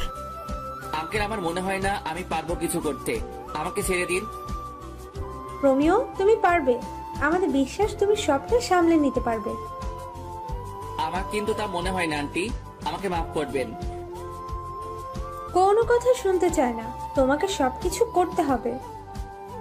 যদি কোনো কিছু ভুল হয় তখন কিন্তু আমি দায়ী না। ঠিক আছে। তাহলে দায়িত্ব নিয়ে নিলাম, তবে একটা শর্ত আছে। আবার কি শর্ত? ম্যাডামের বিয়ের পর কিন্তু আমি চলে যাব। ম্যাডামের বিয়ে হয়ে গেলে তো আমার আর কোনো কাজ নেই এখানে। সেটা তখন দেখা যাবে। কিন্তু বিয়েটা কবে আঙ্কেল? সোমবার। হাতে মাত্র সময় 2 দিন। 2 দিনে এত কিছু করব কি করে? তোমার যেভাবে ইচ্ছা সেভাবে করবে। যত টাকা লাগবে আমি দেব, তুমি শুধু আয়োজন করো। চেষ্টা করব। কথা বলতে বলতে খাওয়া শেষ করে ম্যাডামের দিকে তাকিয়ে দেখি চোখ দুটি বড় বড় করে তাকিয়ে আছে। হাতের কাছে পেলে আমাকে মনে হয় কাঁচা খেয়ে ফেলবে। কি মেয়ে রে বাবা, বিয়ে কি আমি ঠিক করছি নাকি? আমি কি বলছি আঙ্কেলকে যে ম্যাডামকে বিয়ে দিয়ে দিতে? এসব তো ম্যাডামের বাবা মানে আঙ্কেল করছে ম্যাডামের জন্য। তাহলে উনি কেন এমন সিংহীর মতো তাকিয়ে আছে? বিয়ে করার ইচ্ছা না থাকলে বলে দিতে পারছে না? ওইদিকে তাকিয়ে দেখি কানন চোখ দাঁত কেলাচ্ছে। এই মাইয়ার কোনো কিছুই মাথায় ঢুকে না, বড়ই আজীব এক জন্তু। যতটুকু পেরেছি ততটুকু করছি, এর বাইরে কিছু করা সম্ভব না। এত কম সময়ের মধ্যে যে এত কিছু করতে পেরেছি সেটাই বা কম কিসের? যাক, আর বডিগার্ডের কাজ করতে হবে না। আজকে গায়ে হলুদ, কালকে ম্যাডামের বিয়ে। কি আনন্দ আকাশে বাতাসে। আর পারি না, ম্যাডামকে হলুদ লাগাতে ব্যস্ত সবাই, আর আমি আমার কাজ নিয়ে আছি। কিছুক্ষণ পর কানন সহ একদল রমণী আমার দিকে সারের মতো তেড়ে আসছে। প্রথমে মনে হলো এমনি হলুদ ছোঁয়াছুঁই করার জন্য দৌড়াচ্ছে। পরক্ষণে খেয়াল করে দেখলাম রমণীদের নজর খারাপ, সবার নজর আমার উপর। তার মানে ওরা আমাকে হলুদ লাগাতে আসছে। দৌড়া রোমিও দৌড়া। দৌড়াতে দৌড়াতে গিয়ে খাটের নিচে লুকালাম, তবু বাঁচতে পারলাম না। আন্টি আমাকে লুকাতে দেখে গিয়েছে। কানন জানতে চাওয়ার সাথে সাথে বলে দিছে।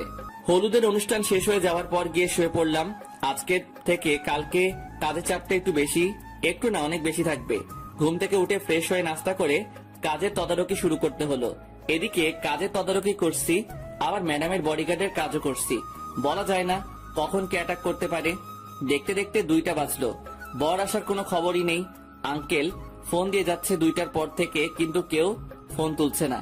অবশেষে বিকাল 4টায় ফোন তুলে জানায় যার সাথে বিয়ে হওয়ার কথা সে 2 বছর আগে বিয়ে করে ফেলছে। আঙ্কেল অনেকক্ষণ কি নিয়ে যেন ভাবলো। প্রায় 15 মিনিট পর এসে আমাকে ডেকে রুমে নিয়ে গেল।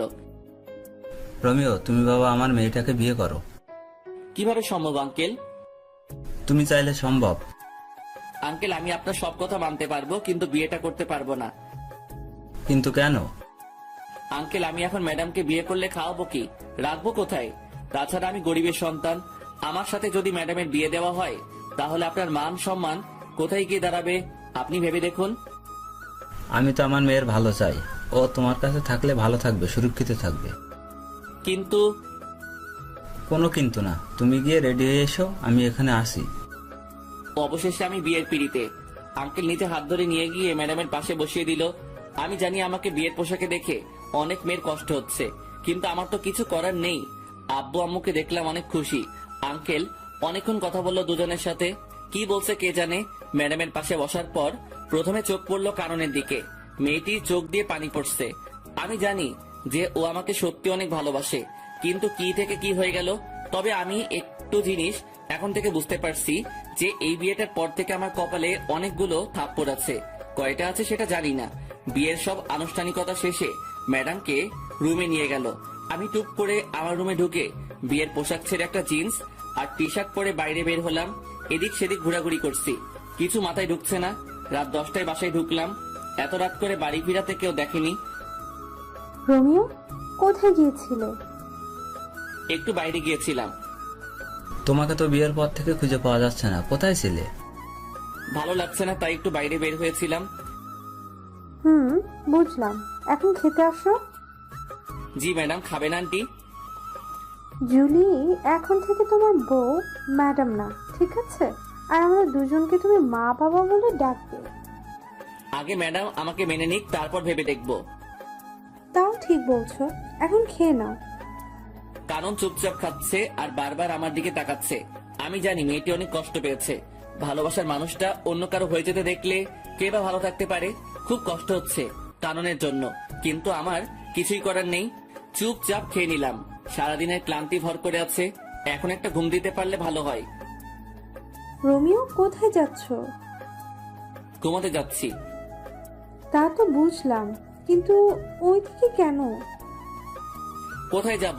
আমার রুম তো ওইটা। আজ থেকে তোমার আর জুলির রুম একটা, আর আজকে তোমাদের বাসর রাত। তুমি উপরে জুলির রুমে যাও। কানন বলছে এই কথা। ও কিভাবে পারলো এত তাড়াতাড়ি নিজেকে মানিয়ে নিতে? যাক, ভালোই হলো। যত তাড়াতাড়ি মানিয়ে নিতে পারবে ততই ভালো হবে তার জন্য। ওই রোমিও, কি ভাবছো? না, কিছু না। তাহলে যাও জুলির রুমে। আচ্ছা চলো, আমি তোমাকে এগিয়ে দেই। লাগবে না। আরে চলো তো। কানন জোর করে বাইরে থেকে ধাক্কা দিয়ে ম্যাডামের রুমে ঢুকিয়ে দিয়ে দরজা বাইরে থেকে বন্ধ করে দিছে। আমার এখন কি করা উচিত আমি বুঝতে পারছি না। সোফায় গিয়ে শুয়ে পড়বো নাকি ম্যাডামের সাথে কথা বলবো? রুমের মধ্যে পায়চারি করছি আর ভাবতেছি কি করব। এদিকে ম্যাডাম আমার দিকে তাকিয়ে আছে, আমার গতিবিধির উপর নজর রাখছে। প্রায় 45 মিনিট ভেবেও কিছু পেলাম না। আরো 5 মিনিট পর ম্যাডাম প্রথম মুখ খুলল। বান্দরের মতো লাফাচ্ছিস কেন? ম্যাডাম, লাফাচ্ছি না তো, ভাবছি। কি ভাবছিস? বলা যাবে না। না বললে নাই, তোর কথা শোনার শখ আমার নাই। ম্যাডাম, আজকের এই বিয়ের জন্য আমি দায়ী না। তাহলে কে দায়ী বল? আপনার বাবা, উনি জোর করে বিয়ে দিচ্ছে। আমি কি করব বলেন? বিয়ে দিছে শেষ, আর কোনো কথা নাই। আমি তোরে মানবো না। আমার ঠেকা পড়ছে নাকি? ওই শোন, আমি তোরে আমার বর হিসেবে মানবো না। কোনোদিন যদি স্বামীর অধিকার নিয়ে আসছিস তো সেদিন দেখবি কি করি তোরে। আমি এখন একটু ঘুমাবো, আসি। ওইদিকে কই যাস? আমার রুমে ঘুমাবো। কারণের রুমে যাবি না বলে দিলাম। ম্যাডাম, এখানে কাননের কথা আসছে কেন? তোর তো আবার ওর সাথে ভাব বেশি। এখন যদি ওর কাছে চলে যাস? তাতে আপনার কি? বেশি কথা বলবি না। যা, কোথায় যাবি? আমার ঘুম পাচ্ছে। কত বড় ফাজিল মাইয়া, নিজে তো বাসর ঘরে জায়গা দেয় নাই, আবার কারণের কথা বলছে। আমি লুচ্চা, বদমাইশ, ইতর, চরিত্রহীন হতে পারি, তাই বলে অন্যের দিকে নজর দিব কেন? ঘরে বউ থাকতে ইস, দেখতে বউ বলে মনে হচ্ছে না, মনে হচ্ছে কোনো পরী বসে আছে বিছানায়। আচ্ছা, পরীদের তো ডানা থাকে, আমার বউয়ের কি ডানা ছিল? যদি ডানা থাকতো তাহলে তো দেখতাম। আজ প্রথম ম্যাডামকে শাড়ি পরা অবস্থায় দেখছি। অন্য মেয়েরা তো শখ করে হলেও শাড়ি পরে, কিন্তু উনি কখনো পরে নাই। কখন ঘুমিয়ে পড়ছে নিজেই জানি না। সকালে দুলাভাই দুলাভাই দুলাভাই চিৎকারে ঘুমের কয়টা বাজলো খবর নেই। কে এই রমণী সকাল সকাল দুলাভাই দুলাভাই করে দরজা ধাক্কাচ্ছে? গুড মর্নিং দুলা ভাই। শুধু তাকিয়ে আছি। এই মাইয়ার এমন আচরণ দেখে তো আমি পুরাই টাসকি। দুলা ভাই, কি দেখছেন? আপুকে দেখেন না কালকে? না, দেখি নাই আপুকে। আমি তো নিজে নিয়ে গেলাম আপনাকে আপুর রুমে, বাসর ঘরে। তো কি হয়েছে? কি হয়েছে মানে? কালকে কি আপনি আপুর সাথে বাসর করেন নাই?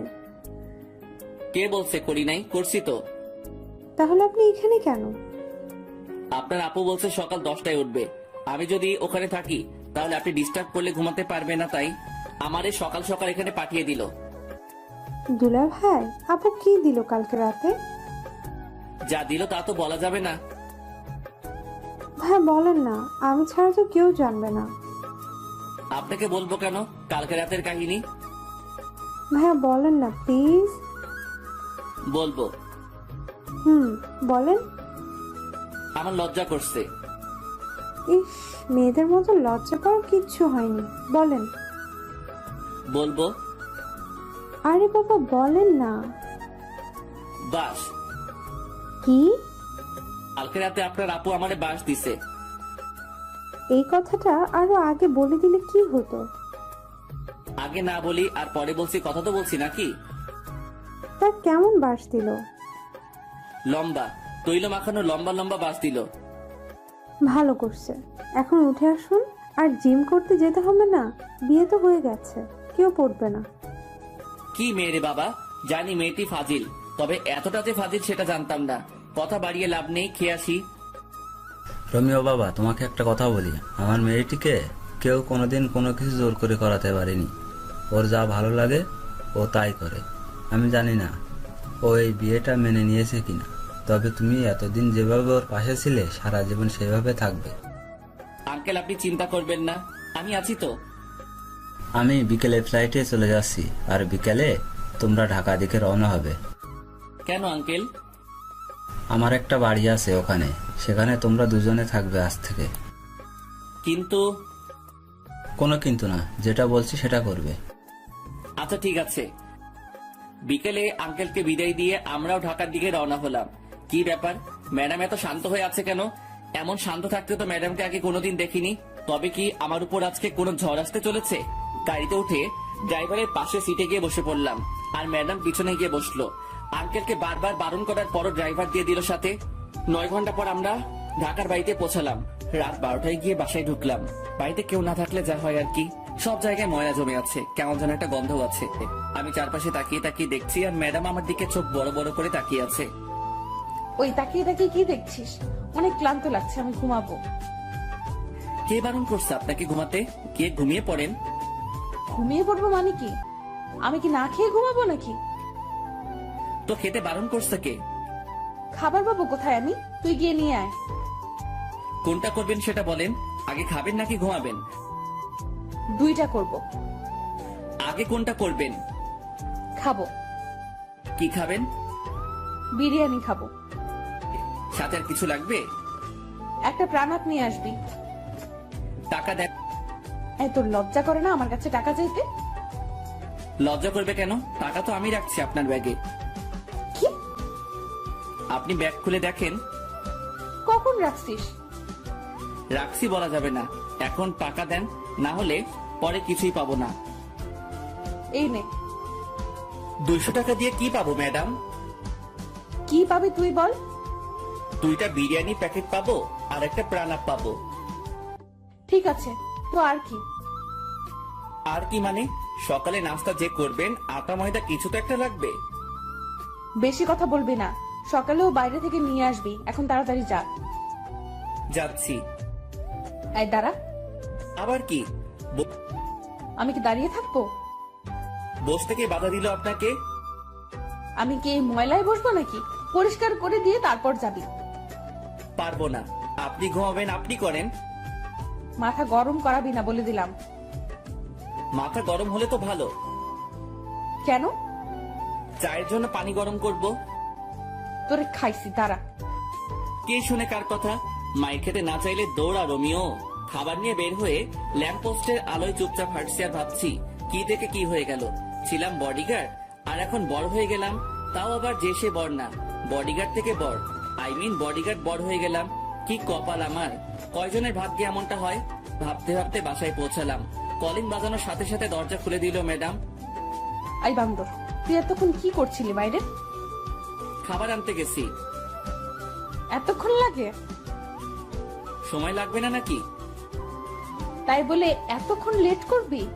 আমি সেই কখন থেকে বসে আছি তোর জন্য। সূর্য কোন দিকে উঠলো? রাতের আকাশে তুই সূর্য দেখছিস কোথায়? সেটা পরের কথা। আগে বলেন আমার জন্য অপেক্ষা করার কারণ কি? খিদে লাগছে, কখন খাবার নিয়ে আসবি তাই। ও, এই নিন আপনার বিরিয়ানি। বসবো কোথায়? ও আল্লাহ, আমার উঠাই নাও না কেন? কোথায় বসবো সেটাও নাকি আমি ঠিক করে দিব? ওই চুপ, সব জায়গায় তো ময়লা জমে আছে, কোথায় বসবো? তুই সোফাটা পরিষ্কার করে দে, আমি সোফায় ঘুমাবো। শখ কত, আমি ঘুমাবো ফ্লোরে, আপনি যে কোনো একটা রুম পরিষ্কার করে ঘুমাবেন। ওই, আমি তোর ম্যাডাম, আমি যা বলবো তুই তাই করবি। কোন উপন্যাসে লেখা আছে? তোর জন্য উপন্যাস খুঁজতে পারবো না, যেটা বলছি সেটা কর।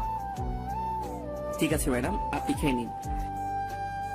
এই মায়ের উপর ঠাড়া পড়ুক, সোফায় রাত কাটিয়ে দিব ভাবছি, আজকে কিন্তু সেটা স্বপ্নই থেকে গেল। এই মায়ের জন্য তা হলো না। এটা সেটা করতে করতে রাত 2টা বাজলো। কি দৌ লাগছে হেব্বি, খুব ঘুমো পাচ্ছে। ম্যাডামকে শুয়ে পড়ছে। এটা কি সেই বদরাগী মেয়েটি? কি সুন্দর লাগছে ঘুমন্ত অবস্থায় আমার ম্যাডামকে। কিছু চুল এসে মুখে পড়ে আছে, এতে করে আরো মায়াবী লাগছে ম্যাডামকে। একটু ছুঁয়ে দিতে ইচ্ছে করছে ম্যাডামকে। আচ্ছা ম্যাডাম তো এখন আমার বউ, ছুঁয়ে দেখবো কি একটু? যদি একটা থাপ্পড় দেয় তখন কি হবে? না বাবা, দরকার নেই। ছুঁয়ে দেখার পরে কোনোদিন যদি আমায় মেনে নেয় তারপর না হয় ছুঁয়ে দেখা যাবে।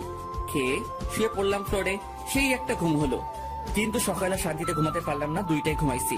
সেখানে সারাদিনের ক্লান্তি কাটিয়ে ঘুম থেকে উঠতে উঠতে 10টা না হোক 8টা তো বাজতে হবে। কিন্তু না, সেটা আর হলো না।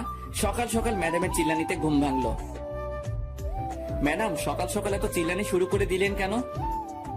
চিল্লানি দিব না কেন তুই বল? কালকে রাতে মশা কামড়িয়ে কামড়িয়ে আমারে শেষ করে দিল। তার উপর ঠান্ডা লাগছিল, তুই একটা চাদরও দিলি না গায়ে। আমি একটুও ঘুমাতে পারিনি। ওহ আল্লাহ, আমি কোন মেয়ের পাল্লায় পড়ছি? উনি রাতে ঘুমাতে পারে নাই বলে আমারও ঘুমাতে দেয় নাই। প্রতিদিন তো সকাল 6টায় উঠিস, এখন 8টা বাজে উঠছিস, তারপরও এমন করছিস কেন? এখন যা, নাস্তা নিয়ে আয়।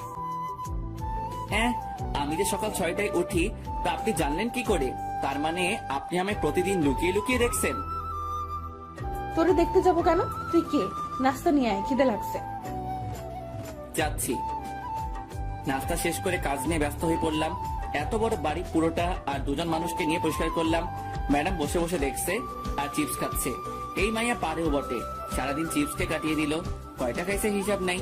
আর এদিকে আমার অবস্থা খারাপ হয়ে যাচ্ছে খিদেই। ম্যাডাম রাতে কি খাবার নিয়ে আসবো নাকি রান্না করব? বাইরে খাওয়ার বেশি হলে শরীর খারাপ করবে, তুই রান্না করে নিবি। পারবো না, আপনি করে নেন। বাবা কি বলেছিল মনে নাই তোর? আমারে দেখে রাখতে বলছে। দেখে রাখতে বলছে, রান্না করে খাওয়াতে নয়। বেয়াদব, মুখে মুখে কথা বলিস। যা বলছে তাই কর। পারবো না, আমি খাবো না, রান্নাও করবো না। সারাদিন কাজ করছে, এখন ঘুমাবো। যা রান্না কর। শালার কপাল, বিয়ে করছি কোথায় বইয়ের হাতে রান্না খাবো, কিন্তু এমন পোড়া কপাল, শুধু থাপ্পড় খাচ্ছি। দূর, ভাল লাগে না। প্রথমে ভাবলাম রান্না করব না, পরে ভাবলাম রান্না না করলে তো মেয়েটি খাবে না। দুপুরে কাজে ব্যস্ত ছিলাম বলে রান্নাও করতে হয়নি, বাইরে থেকে কিছু নিয়ে আসতেও হয়নি। সকালে চিপস আনতে বলছে, ওগুলো খেয়েছে সারাদিন বাচ্চাদের মতো বসে বসে। যা পারি কিছু একটা রান্না করি, কিছু একটা তো খাওয়া হবে। রান্না শেষ করে ম্যাডামকে খেতে রাখতে গিয়ে দেখলাম গান শুনছে মোবাইলে ইয়ারফোন লাগিয়ে। সেটা ওনার বিভিন্ন অঙ্গভঙ্গির মাধ্যমে বোঝা যাচ্ছে। ম্যাডাম, ও ম্যাডাম। ওই কি হয়েছে, চিল্লাস কেন? খেতে আসেন। খাবো না, তোর খাবার তুই খা গিয়ে। না খাইলে আমার কি? রান্না করছি, খেলে খাবে, না খেলে নাই, আমার কি? আমি খাওয়া শুরু করার পরে ম্যাডাম এসে বসে পড়লো। আমি শুধু খাচ্ছি, ম্যাডাম যে আসছে সেটা আমি জানি না, এমন ভাব করছি। ওই প্লেট দে, খিদে লাগছে, খাবো তো। একটু আগে তো বললেন খাবেন না, তাহলে এখন আবার খেতে আসছেন কেন? তোরে বলবো কেন? তুই কে? আপনার বর। আবার যদি কোনোদিন তোর মুখে এই কথা শুনি তো তোর খবর আছে। আচ্ছা ঠিক আছে, আর বলবো না, এবার খেয়ে নিন। শুধুই কি এই ভাত আর ডিম ভাজি? আজকের মতো এখানে শেষ করেন। আমি খাবো না। না খেলে নাই, আমার কি? আমি এগুলো খাবো না, কিছু নিয়ে আয় বাইরে থেকে। পারবো না, আমার ঘুম পাচ্ছে, ঘুমাবো। আমি কি না খেয়ে থাকবো সারা রাত? রান্না করা আছে, খেলে খাবেন, না খেলে আমার কি? আমি খাবো না। দূর, না খেলে না খাবি। রান্না করার দরকার ছিল, রান্না করছি। খেলে খাবি, না খেলে মশা খা গিয়ে। হাত পা বিছানায় ছড়িয়ে দিয়ে শুয়ে পড়লাম। বিছানা ভিজে ভিজে লাগছে কেন? তাহলে কি আমি হিসু করে দিছি? না, তা কি করে হয়? আম্মু বলে আমি নাকি ল্যাংটা কাল থেকে বিছানায় হিসু করি না। আজকে কি সে রেকর্ড ভেঙে ফেললাম নাকি? না, সেটা কি করে হয়? তাড়াতাড়ি করে উঠে বসে দেখি ম্যাডাম হাতে একটা বালতি নিয়ে দাঁড়িয়ে আছে। তার মানে আমি রেকর্ড ভাঙি নাই, ম্যাডাম পানি ঢেলে দিছে বিছানায়। ম্যাডাম, এটা কি হলো? আপনার জন্য কি একটু শান্তিতে ঘুমাতেও পারবো না? ঘুমাবি মানে কি? আমি জেগে থাকবো তুই ঘুমাবি সেটা হবে না। অনেক ঘুমাইছিস, এবার উঠে নাস্তা রেডি কর। কালকে সারা রাত খিদের জ্বালায় ঘুমাতে পারিনি। খাবার তো ছিল, না খেলে কি করা থাকে বলেন? বেশি কথা বলবি না, নাস্তা রেডি কর। যাচ্ছি। মেয়েটি কি একটু নরম সুরে কথা বলতে পারে না? সব সময় কেমন যেন খিটখিট করে, ভাল লাগে না। সব সময় ম্যাডামের জ্বালাতন সাথে থাপ্পড় খেতে খেতে এগিয়ে চলছে আমার বিবাহিত প্যারাময় জীবন। বউটা আমার রাগী হলে কি হবে? কোনো খারাপ অভ্যাস নাই, তবে একটা বাজে অভ্যাস আছে, সেটা হলো স্বামীর গায়ে হাত তুলে। এই মেয়ের হাতে এখনো পর্যন্ত কয়টা থাপ্পড় খেয়েছি তার কোনো ঠিক নেই। বিকেলে ঘুমাচ্ছি, এমন সময় মনে হলো ভূমিকম্প শুরু হয়েছে। তাড়াতাড়ি বাইরে বের হতে গিয়ে দেখি মোবাইলে আম্মুর নাম্বার ভাসছে। তখন মনে হলো ভূমিকম্পন হচ্ছে না, আমার মোবাইলই ডাকতেছে। হ্যালো আম্মু, কেমন আছো? ভালো থাকতে দিলি কবে? বিয়ে হয়েছে 3 মাস হতে চললো, কিন্তু বৌমাকে সেই বিয়ের দিনের পর থেকে আর দেখি না। তোরা এতবার করে বললাম বউকে নিয়ে একবার ঘুরে যা। কার বউ? কিসের বউ? কিভাবে বউ হলো? ওই ফাইজলামি হচ্ছে আমার সাথে? যাও, কি যে বলো না আম্মু, তোমার সাথে কি আমি ফাইজলামি করতে পারি বলো? তাহলে বল, কবে আসবি বৌমাকে নিয়ে? আমি জানি না, জিজ্ঞেস করে দেখি যাই কিনা। তুই নিয়ে আসলে তো আসবে, কালকে নিয়ে আসবি। আচ্ছা, দেখি কি করা যায়। দেখা দেখির কাজ নাই, কালকে আসতে হবে তোদের। আচ্ছা, আসবো। এ কেমন বায়না করলো আম্মু? মুরগিকে বলছে বাঘকে ডিনারের জন্য রাজি করাতে, বাঘে যদি আমার চেপে ধরে তাহলে তো আমি শেষ। ম্যাডাম, অনেকদিন হলো কোথাও যাওয়া হয় না, চলেন কোথাও থেকে একটু ঘুরে আসি। মতলব কি সেটা বলতো? মতলব আবার কি হবে? আম্মু ফোন দিয়ে বলছে আপনাকে নিয়ে আমাদের বাড়িতে যেতে কালকে। আপনি কি যাবেন? না, আমি কোথাও যাব না, তুই যা। আচ্ছা ঠিক আছে, আমি যাব। আপনাকে যেতে হবে না? হুম। সকালে ঘুম থেকে উঠে নাস্তা বানিয়ে নাস্তা করে রেডি হয়ে নিলাম। যেতে যেতে এমনি সন্ধ্যা হয়ে যাবে, জ্যামে পড়লে তো অবস্থা হালুয়া হয়ে যাবে। তবুও রওনা দিতে দিতে 9টা বেঁচে গেল। ওই দাঁড়া, আমি যাব তো। আপনি আবার কোথায় যাবেন? আমি কি এখানে একা থাকবো নাকি? আমাকে আমাদের বাড়িতে রেখে তারপর যাবি তুই। আমি পারবো না, আপনি পথে নেমে পড়লেই তো হয়। পারবো না, তুই রেখে আসবি। আমার দেরি হয়ে যাচ্ছে, আমি আসি। আর আপনি যদি আমার সাথে যেতে চান তাহলে আমার বাড়িতে যেতে হবে, না হলে আপনার পথে আপনি যান, আমার পথে আমি যাব। তুই তো আচ্ছা ফাজিল ছেলে, আমি যেটা বলবো তোকে সেটা করতে হবে। সেটা পরে দেখা যাবে, আগে তো রওনা দেই। হুম, চল। বাস চলছে নিজের আপন গতিতে, আমরাও এগিয়ে যাচ্ছি বাড়ির দিকে। বডিগার্ডের কাজ পাওয়ার পর আর বাড়িতে যাওয়া হয়নি। আজ অনেকদিন পর যাচ্ছি। ম্যাডাম বসে আছে আমার পাশের সিটে আর চিপস খাচ্ছে। মেয়েটি কি কিছু পারে না চিপস খাওয়া ছাড়া? অনেকক্ষণ পর ম্যাডাম আমার কাঁধে মাথা রেখে ঘুমাচ্ছে। অনেকক্ষণ চিন্তা করে দেখলাম এখন ঘুমাচ্ছে, পরে যখন ঘুম থেকে উঠে দেখবে আমার কাঁধে মাথা রেখে শুয়ে আছে, তখন দেখে যদি থাপ্পড় লাগিয়ে দেয় তাহলে বাসের মধ্যে যা একটু সম্মান আছে সেটাও খেয়ে ফেলবে। তার থেকে বরং জাগিয়ে দেই। ম্যাডাম, ম্যাডাম উঠেন। কি হয়েছে? ব্যথা করছে হাতে। তো আমি কি করব? আপনার জন্য তো এমন হলো। আমি কি করছি? আপনি যদি আমার কাঁধে মাথা না রাখতেন তাহলে ব্যথাও হতো না। এই, তোর লজ্জা করে না? একটা মেয়ের মাথা কাঁধে রাখতে পারিস না? আমার কি ঠেকা পড়ছে যে আপনার মাথা আমার কাঁধে রাখবো? বেশি কথা বলিস কেন? চুপ থাকতে পারিস না? না, পারি না। আবার কথা বলিস মুখে মুখে। এই তালা দিলাম মুখে, আর কোনো কথা বলবো না। বাড়িতে আসতে আসতে 7টা বেজে গেল। পথে একটু কথাও হয়নি ম্যাডামের সাথে। কখন যে বাসার দরজায় এসে দাঁড়িয়েছি নিজেই জানি না। কি রে, কি ভাবছিস? ওহ আম্মু, তুমি? আমি হব নাকি ভূত হবে নাকি?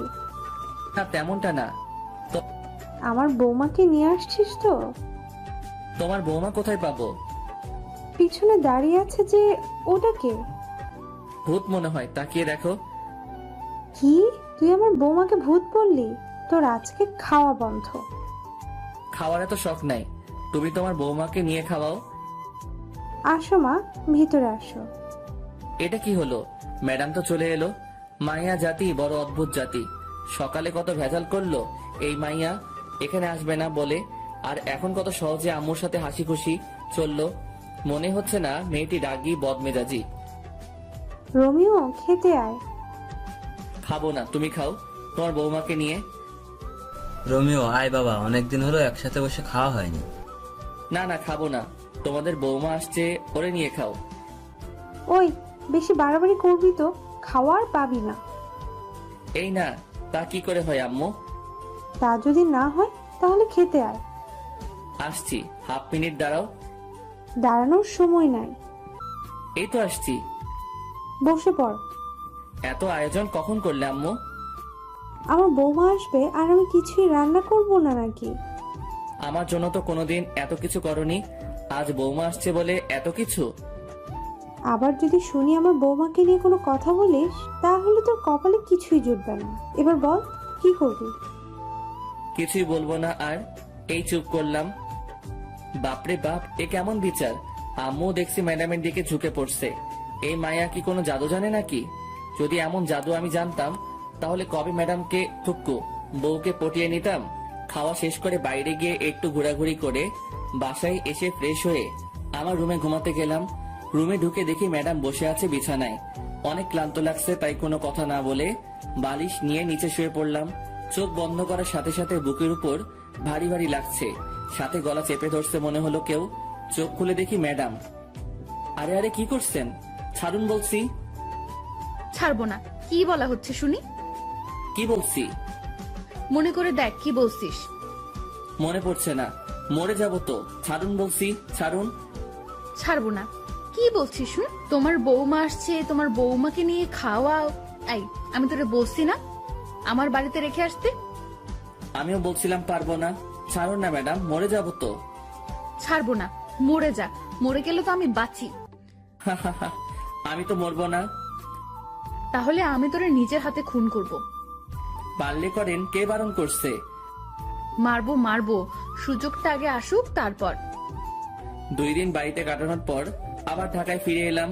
তারপর থেকে আগের মতোই চলছে, সব সময় প্যারা দিয়ে চলছে।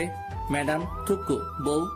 পরদিন বিকালে, এই রোমিও, কেমন আছো? ভালো, তুমি? ভালো থাকতে তুমি কোথায় দিচ্ছ?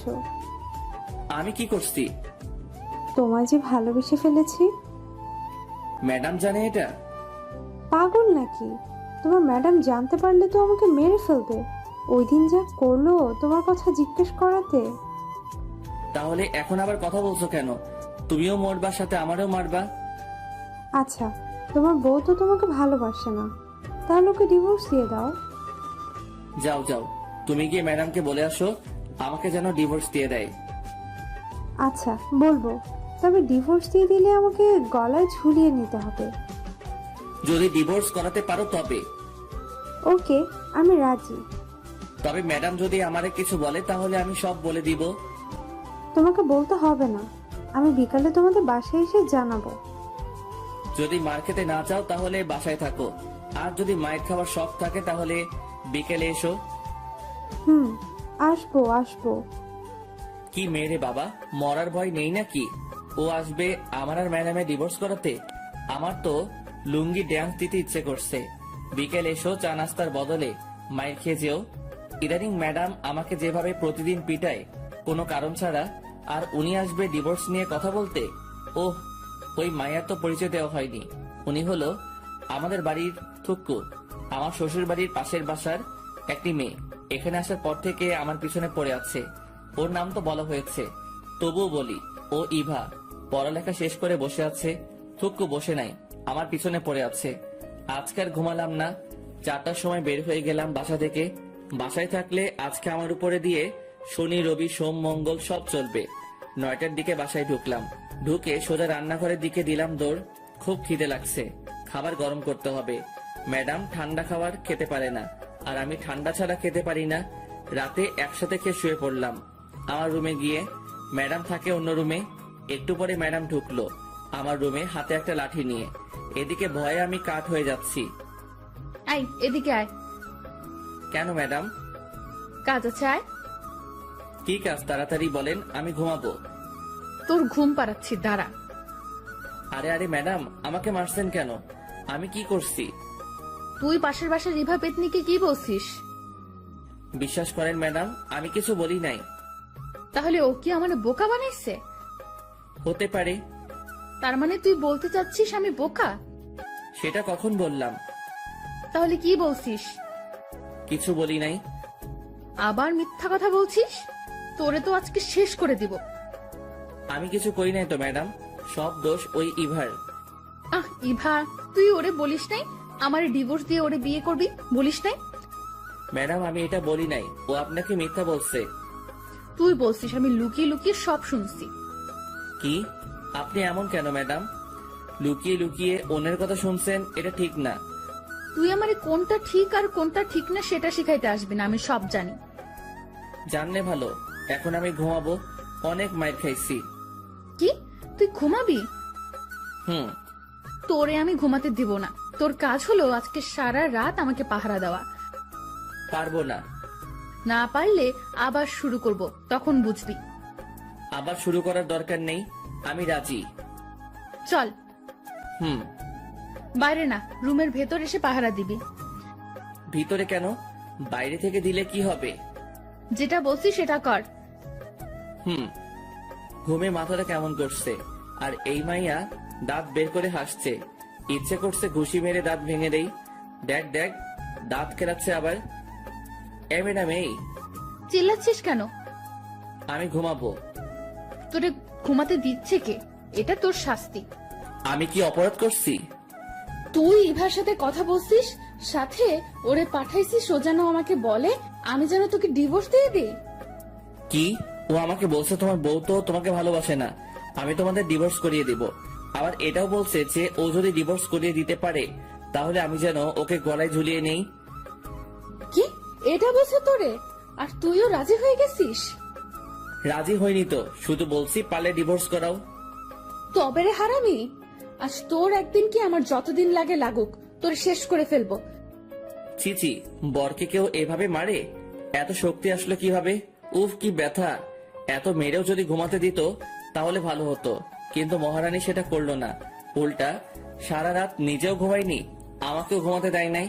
ভোর 5টার দিকে ঘুমিয়ে পড়লাম। ঘুম থেকে উঠে দেখি ম্যাডাম নেই। সারা বাড়ি খুঁজেও যখন পেলাম না, তখন ছাদে গিয়ে দেখি ইবার সাথে লাগছে। মাথায় ঢুকছে না আমাকে নিয়ে এত ঝগড়া করছে কেন। আমাকে ম্যাডাম নিজে তো স্বামী মানতে চায় না, তাহলে কি দরকার ইবার সাথে ঝগড়া করার আমাকে নিয়ে? রোমিও, তুমি কি বলছো? এই পেতনিটা কে? কি? আমি পেতনি? তোর 14 গোষ্ঠী পেতনি। তোরে যদি আর একদিন দেখি আমার বরের দিকে নজর দিতে, তাহলে তোর চোখ তুলে ফেলবো। আমিও শেষবারের মতো বলছি, ওরা ডিভোর্স দিয়ে দাও।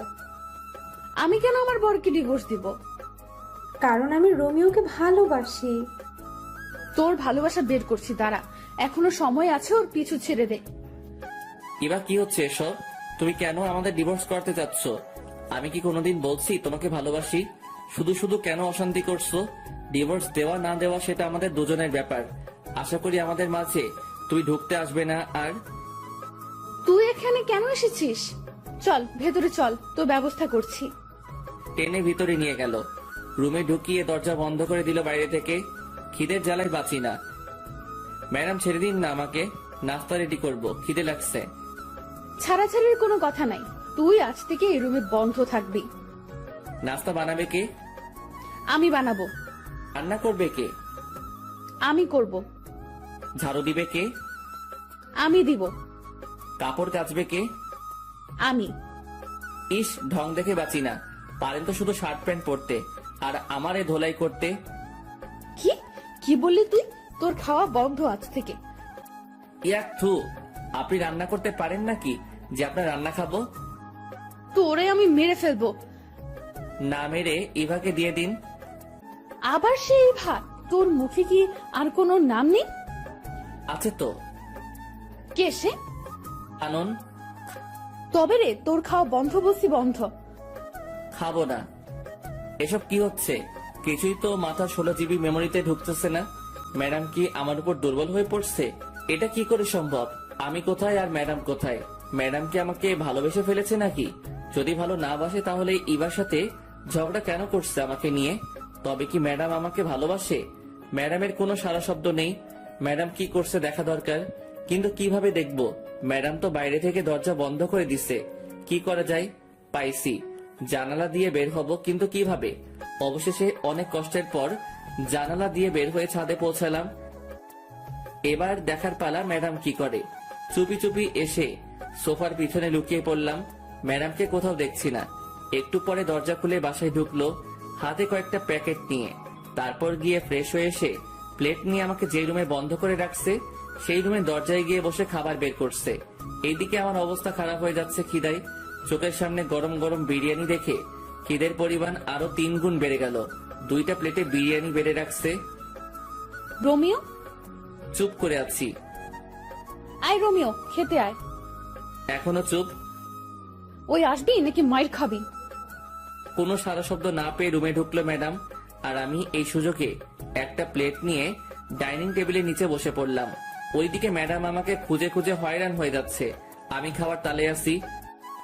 আয় বিড়াল, বের হয়ে আয়। ম্যাডাম আপনি কখন আসছেন? জানালা কেটে পালিয়ে এসে বসে বসে খাচ্ছিস? এই তুই না বসিস আমি রান্না করতে পারি না, তাহলে খাচ্ছিস কেন? আপনার রান্না হলে খেতাম না। কি, এটা আমার রান্না না? কি চিটিং মাইরি, বাইরে থেকে খাবার নিয়ে এসে নিজের নাম দিচ্ছেন। আমি বাইরে থেকে খাবার নিয়ে আসছি, কে বসে তোকে? আমি দেখছি। তবে রে বান্দর পোলা। ম্যাডাম এটা কি হলো? কি হয়েছে? আপনার নজর খারাপ হয়ে যাচ্ছে ম্যাডাম। কি কি করছি আমি যে আমার নজর খারাপ হয়ে গেল? একটু আগে যেটা করলেন এটা কি ঠিক করছেন? তুই আজ থেকে আমার সাথে কথা বলবি না। অন্য মেয়েদের সাথে টাঙ্কি মারতে পারিস তখন কিছু হয় না, আর এখন আমি তোকে একটা কিস দেওয়ায় বলছি আমার নজর খারাপ? কোনোদিনও তোর সাথে কথা বলবো না, তুইও কথা বলতে আসবি না। বলবো না। আপনি কোন দিন কি আমাকে স্বামী সম্মান দিছেন? দেন নাই। কথায় কথায় থাপ্পড় মারতেন, এটা করতেন সেটা করতেন, কথায় কথায় অপমান করতেন। আমি কোনোদিন আপনার কোনো কিছুতে বাধা দেই নাই, আপনিও আমার কোনো কিছুতে বাধা দিবেন না। আজ থেকে আপনার মতো আপনি থাকবেন আর আমার মতো আমি। এটা কি হলো? যা হওয়ার হয়েছে, এত কিছু ভাবার সময় নাই। পেট ভরে গেছে। এখন একটু পাসপোর্ট অফিস থেকে আসি। পাসপোর্ট রেডি হয়ে গেছে, মেসেজ আসছে, ওটা নিয়ে আসি। প্রায় 1 মাস হতে চললো। ম্যাডাম আর আমার কোনো কথা হয় না। দুজনে বাইরে গিয়ে খাবার নিয়ে এসে তারপর নিজেদের রুমে গিয়ে খাই। ম্যাডামের দিকে তাকালে বোঝা যায় ম্যাডাম এখন রাত জাগে। চোখের নিচে কালি জমে গেছে, অগোছালো হয়ে গেছে। আগের মতো জিন্স শার্ট পরে না, সালোয়ার কামিজ এসব পরে। আগের থেকে অনেক সুন্দর লাগে ম্যাডামকে, তবে শাড়ি পরলে আরো সুন্দর লাগতো। বাংলার মেয়েদের শাড়ি ছাড়া মানায় না। ভাবছি একটা ট্রিট দিব ম্যাডামকে। ভিসা, পাসপোর্ট সবকিছু রেডি হয়ে গেছে। সৌদি চলে যাব।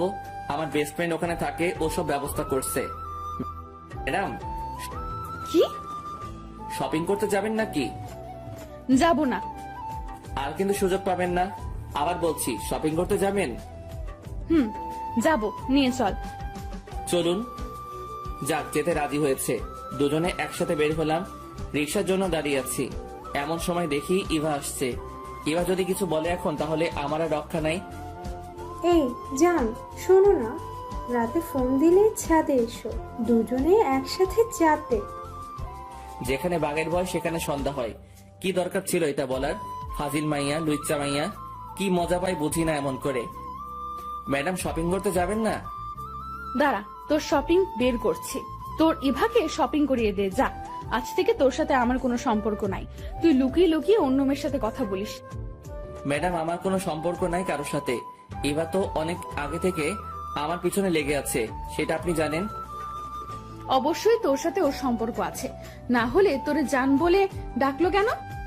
আমাকে ফাঁসানোর জন্য এটা বলছে। আমি এত কিছু শুনতে চাই না। তোর সাথে সম্পর্ক আছে ওর, না হলে তোরে জান ডাকলো কেন? তুই কোনো কথা বলবি না। হন হন করে বাসায় চলে গেল। ট্রিট আর দেওয়া হলো না। এই ইভার জন্য এত কিছু হলো। কি দরকার আমাকে জান বলে ডাকার? বিয়ের এতদিন পর বউকে টুকু ম্যাডামকে শপিং করে দিতে চাইছিলাম, সেটা হলো না এই ইভাটার জন্য। বাড়িতে গিয়ে দেখি ম্যাডাম দরজা বন্ধ করে বসে আছে। ভিতর থেকে ফুপানো শব্দ আসছে। শুধু শুধু ইভার জন্য আজকে ম্যাডাম কাঁদছে। শালার মাইয়া, তোর জন্য আমার লক্ষ্মী বউটা কাঁদছে। ইচ্ছে করছে ইভা মায়াটারে মেরে নাক ভেঙে দেই। ম্যাডাম, খেতে আসুন। খাবো না, তুই খা তোর ইভাকে নিয়ে। ম্যাডাম, বিশ্বাস করেন ওই মাইয়া এটা আপনাকে রাগানোর জন্য বলছে। আমি শিওর। তোরে আমি বিশ্বাস করি না। আমি যে ভালো না সেটা আমি জানি। এবার খেতে আসুন। খাবো না বলছি, খাবো না। আবার যদি খেতে ডাকিস তাহলে তোর খবর আছে। আচ্ছা ঠিক আছে, ডাকবো না। তবে আন্টি ফোন নিয়ে যেতে বলছে, যাবেন নাকি? সেটা দেখা যাবে, তুই কোনো কথা বলবি না। আমার এত ঠেকা পড়ে নাই আপনার সাথে কথা বলতে। আমার সাথে কথা বলা লাগবে কেন? তোর তো অনেকে আছে কথা বলার জন্য। লুচ্চা পোলা, দূর হও আমার সামনে থেকে। আমি কি আপনার সামনে নাকি যে দূর হব? চুপ কর লুচ্চা পোলা, ঘরে বউ রেখে অন্য মেয়ের পেছনে পড়ে থাকিস? তোর সাথে কোনো কথা নেই। আমার এত শখ নেই আপনার সাথে কথা বলার। কে ঝগড়া করবে এই পাগলিটার সাথে, কখন বাঘিনীর মতো তেড়ে আসবে তার কোনো ঠিক নাই। চিড়িয়াখানায় আছে টুকু, রুমে আছে, ওখানে ঠিক আছে। সকালে ঘুম থেকে উঠে ধাক্কাধাক্কি করে দরজা খুলে ম্যাডামের রুমে ঢুকে দেখি নিচে শুয়ে আছে। একটা মেয়ের রুম মনে হচ্ছে না, বিছানা বালিশ সব ছড়িয়ে ছিটিয়ে আছে পুরো রুমে। মনে হয় আমাকে মারতে না পেরে বিছানা বালিশের সাথে যুদ্ধ করছে। দেখে মনে হচ্ছে ভাজা মাছটা উল্টে খেতে জানে না। কি মায়াবী লাগছে পাগলিটাকে। কাঁপছে দেখে কপালে হাত রেখে বুঝতে পারলাম জ্বরে অবস্থা খারাপ হয়ে যাচ্ছে। বিছানায় শুয়ে দিয়ে ডাক্তারের কাছে ফোন দিলাম। একটু পরে ডাক্তার এসে দেখে গেল মাথায় পানি দিতে বলে গেল। ডাক্তার যাওয়ার পর থেকে পানি দিচ্ছি। অনেকক্ষণ পর চোখ বড় বড় করে তাকিয়ে আছে। ম্যাডাম কেমন লাগছে? তোর জন্য সব হয়েছে। ম্যাডাম বেশি কথা বলা যাবে না, চুপচাপ শুধু উত্তর দিবেন। তবে রে, কেমন লাগছে বলেন। ভালো না। মাথাটা মুছে নিন, আমি নাস্তা রেডি করে আনি। খাবো না। দেখা যাবে। ম্যাডাম হাঁ করুন। আমি খেতে পারবো, তোর কষ্ট হবে না? তাহলে খেয়ে নিন, আমি মেডিসিন নিয়ে আসি। আমি মেডিসিন নিব না। নিতে তো হবে, না হলে সুস্থ হবেন কি করে? সুস্থ হওয়া লাগবে না, তোর জন্য তো আমার এই অবস্থা। বেশি দিন সহ্য করতে হবে না, চলে যাব। কি বললি আবার বলতো, শুনতে পাইনি। না ম্যাডাম কিছু না, একটু একটু করে সুস্থ হচ্ছে ম্যাডাম। 2 দিন পর রাতে আবার জ্বর আসে ম্যাডামের। সারা রাত মাথায় পানি দিয়ে সকালে নাস্তা রেডি করে নিয়ে গেলাম, খাইয়ে দিতে চাইলাম, কিন্তু ম্যাডাম আমার হাতে খাবে না, নিজেই কাপা কাপা হাতে খেলো। কত স্বপ্ন ছিল বউটা নিজের হাতে আমাকে খাইয়ে দিবে, আমিও নিজের হাতে বউকে খাইয়ে দিব। রাতে বউ আমার বুকে মাথা রেখে ঘুমাবে, গভীর রাতে দুজনে একসাথে চন্দ্র বিলাস করব, এক মগে কফি খাবো, নদীর পাড়ে দাঁড়িয়ে দুজনে একসাথে গোধূলি বিকেল দেখব। কিন্তু কিসের কি, স্বপ্ন স্বপ্নই রয়ে গেল। রাতে ম্যাডামের জন্য খাবার নিয়ে গেলাম, ম্যাডামের হাতে প্লেট দিয়ে দিলাম, জানি আমার হাতে খাবে না তাই দিয়ে দিলাম। ম্যাডাম খেয়ে নিন। খাইয়ে দে।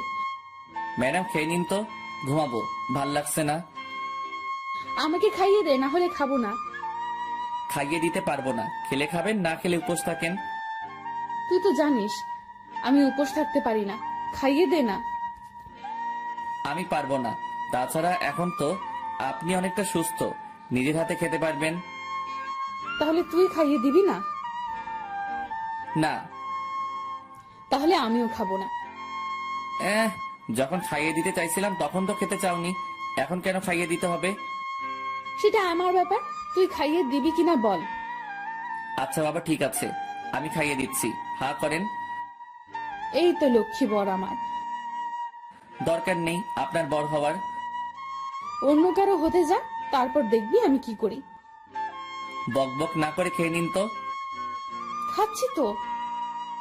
ম্যাডাম আপনি তো এখন সুস্থ। তো আন্টি ফোন দিয়ে বলছে যেতে। তো যেতে হবে, আমাকে বাড়িতে যেতে হবে আপনাকে রেখে। তুই যাবি না? যাবো তো, চলেন কালকে রওনা দেই। আচ্ছা ঠিক আছে। রাতে ম্যাডামের জ্বর আসতে পারে ভেবে সোফাতে শুয়ে পড়লাম। কিছুক্ষণ পর মোবাইলটা ডেকে উঠে তাকিয়ে দেখি কানন ফোন দিচ্ছে। হঠাৎ করে কানন ফোন দিল কেন ভাবতে ভাবতে ফোনটা রিসিভ করলাম। তাকিয়ে দেখি ম্যাডাম ঘুমাচ্ছে। হ্যালো কানন, বলো। দুলা ভাই কি করছেন? শুয়ে আছি, তোমার কি খবর? এই তো আছি। আমাদের বাসায় কবে আসবে? কালকে আসবো। তাহলে কালকে দেখা হবে, কথা হবে। এখন রাখি, বাই। বাই। এই এদিকে আয়। কি হলো ম্যাডাম, মাথায় পানি দিতে হবে? না এদিকে আয়। বলেন। কার সাথে লুতুপুতু করছিস? ছি ছি, কি বলেন এসব ম্যাডাম? আমি তো কারোর সাথে কিছু বলি নাই বা করিও নাই। আর মিথ্যা বলতে হবে না, আমি সব নিজের কানে শুনেছি। কি শুনছেন? হ্যাঁ, কানন ফোন দিয়ে জানতে চাইলো আমরা কবে যাব। চুপ, তোর কোনো কথা আমি বিশ্বাস করি না। আচ্ছা মুশকিল তো, বিশ্বাস করা না করা আপনার ব্যাপার, আমি সত্যিটা বলে দিচ্ছি। তুই কালকে আমাকে আমাদের বাড়িতে রেখে আসবি। থাকবো না তোর সাথে। আচ্ছা ঠিক আছে। সকালে ঘুম থেকে উঠে নাস্তা করে বেরিয়ে পড়লাম। সন্ধ্যায় গিয়ে শ্বশুর বাড়িতে পৌঁছালাম। সবার সাথে আড্ডা দিয়ে নিজের বাড়ির দিকে রওনা হলাম। বাড়িতে গিয়ে কয়েকটা দিন আব্বু আম্মুর সাথে কাটাবো। কিছু বন্ধু আছে, ওদের সাথে কিছু সময় কাটাবো। কখন আবার দেখা হবে। রাতে কে শুয়ে পড়লাম। আব্বু আম্মুও জানে আমি যে চলে যাব, তবে ম্যাডামদের বাসার কেউ এখনো বিষয়টা জানে না। ভাবছি যেদিন ফ্লাইট সেদিন জানাবো। 30 তারিখে রাত 2টার সময় ফ্লাইট, সবকিছু ঠিকঠাক। ইচ্ছা ছিল যেদিন যাব সেদিনই ম্যাডামকে জানাবো, সবাইকে জানাবো। কিন্তু এত খুশি লাগছে যে কি বলবো, তাই ফোন দিলাম। আসসালামু আলাইকুম আন্টি। ওয়ালাইকুম আসসালাম। কেমন আছো বাবা? জি আন্টি ভালো, আপনি কেমন আছেন? আমিও ভালো। তবে তুমি কিন্তু খুব খারাপ একটা কাজ করছো। ওদিন না থেকে চলে গেলে কেন? আন্টি বাড়িতে একটু কাজ ছিল। আন্টি যে কথা বলার জন্য ফোন দিছি তা হলো 30 তারিখে রাত 2টার সময় আমার ফ্লাইট। কি বলছো এসব? আজকে আমাকে জানাচ্ছ সবকিছু ঠিক করে? আগে জানাইনি তো কি হয়েছে, এখন তো জানতে পারছেন। ম্যাডাম জানে না, ওনাকে জানিয়ে দিয়েন। তার মানে আমরা কেউ জানি না? না আন্টি, কাউকে বলা হয়নি। যা, এটা কি হলো? লাইন কেটে দিল কেন? জানানোর প্রয়োজন ছিল, জানিয়ে দিয়েছি। আজ সেই কাঙ্ক্ষিত দিন। আজকে আমি উড়াল দিব আমার স্বপ্নের দেশ সৌদি। সবাইকে বিদায় জানিয়ে গাড়িতে উঠে বসলাম। সাথে 2 হৃদয় অ্যান্ড অভি। রাত 11:30টায় সবকিছু শেষে বিমানের দিকে পা বাড়ালাম। ঠিক সেই সময় কেউ একজন পিছন থেকে আমার হাত টেনে ধরলো। তাকিয়ে দেখি আঙ্কেল। আঙ্কেল আপনি এখানে কেন? আমি এখানে কেন সেটা তুমি পরে জানতে পারবে, এখন আমার সাথে এসো। আঙ্কেল আমি কোথাও যেতে পারবো না, একটু পরে আমার ফ্লাইট। কোথাও যাওয়া হবে না তোমার। কি ভেবেছো তুমি আমাদের কিছু না জানিয়ে চলে যাবে? আমি তো আন্টিকে জানিয়েছি। সেটা জানাইছো জানি, তুমি কেন সৌদি যেতে চাও সেটা বলো। আঙ্কেল দেশে থাকতে ভালো লাগছে না। তাছাড়া আমার কোনো পড়ালেখাও নাই যে আমি কোনো চাকরি করব, তাই বিদেশে পাড়ি জমাচ্ছি। সেখানে আমার বন্ধুর সাথে একসাথে থাকবো। আমি তোমাকে কাজ দিব, এখন চলো। কিন্তু কোনো কিন্তু না। তোমার আন্টি জানালো তোমার ফ্লাইট রাত 2টায়। আমিও 10টার সময় দেশে এসেছি, তারপর তোমার জন্য বসে আছি এখানে।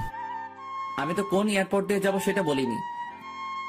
চট্টগ্রাম আর ঢাকা, এই 2টার একটা দিয়ে তুমি যাবে আমি জানতাম, তাই চট্টগ্রাম এয়ারপোর্টে তোমার ছবি পাঠিয়ে দিয়েছি।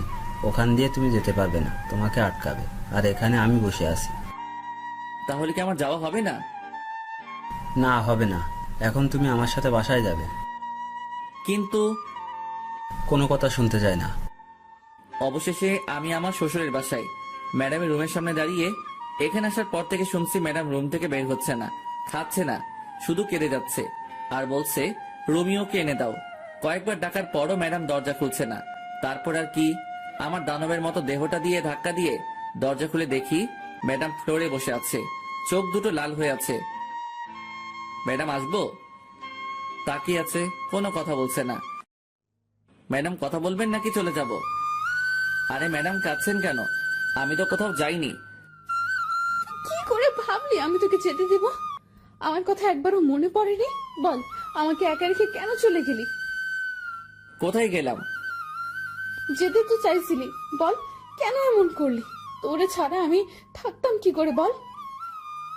সেটা আমি কি করে বলবো? কি করে বলবি মানে? আমার বুকের বাপাসের জায়গা করে নিয়ে এখন বলছিস তুই কি করে বলবি? তুই জানিস না আমি তোরে ভালোবাসি? ম্যাডাম আপনার কিন্তু নজর খারাপ। হ্যাঁ, নজর খারাপ হয়েছে আমার। এমন একটা ছেলে চোখের সামনে থাকলে যে কোনো মেয়ের নজর খারাপ হবে। তাহলে ইভার দোষ কি? তুই আবার ওই পেতনির নাম নিয়েছিস? তোরে আজকে কি আর করবেন? দেখ কি করি। ম্যাডাম সত্যি বলছি, আপনার নজর পুরো খারাপ হয়ে গেছে। আমি তোর ম্যাডাম না, তোর বউ, ঠিক আছে? তাছাড়া নজর তো অন্য কারোর জন্য খারাপ হয়নি, আমার বরের জন্য খারাপ হয়েছে। তবে আমি কিন্তু একটা জিনিস খুব মিস করব। কি? থাপ্পড়। তোরে তো প্রতিদিন থাপ্পড় দিব। আমি রান্না করতে পারবো না আজ থেকে। আমি সব করব, তুই শুধু আমাকে ভালোবাসবি, আর কোনো মেয়ের দিকে তাকাতে পারবি না। ঠিক আছে মহারানী, আমি রাজি। আমাকে আজ থেকে তুমি করে বলবে, ভুলেও যেন ম্যাডাম ডাক না শুনি। আচ্ছা ঠিক আছে। দুলা ভাই, আপনাদের রোমান্স শেষ হলে এবার খেতে আসুন। খেয়ে শুয়ে পড়লাম। আমি আগে যে রুমে থাকতাম সেই রুমে। একটু পরে ম্যাডাম থুকু বউ আসলো। কি ভাবছো? ভাবছি বিয়ে করছি, বউ পাইছি, ভালোবাসাও পাইছি, কিন্তু কিন্তু আবার কি? বাসরাত তো পাইলাম না। তবে রে বান্দর বলা। এই বলে ম্যাডাম থুকু বউ আমাকে জড়িয়ে ধরলো। Light off. আর কিছু জানতে হবে না, আপনাদের বাসরাতে দেখতে পাবেন যা হবে। আচ্ছা মুশকিল তো, আপনাদের বলছি না লাইট অফ, এখনো এখানে কি? অনেক তো দেখলেন, যান এবার।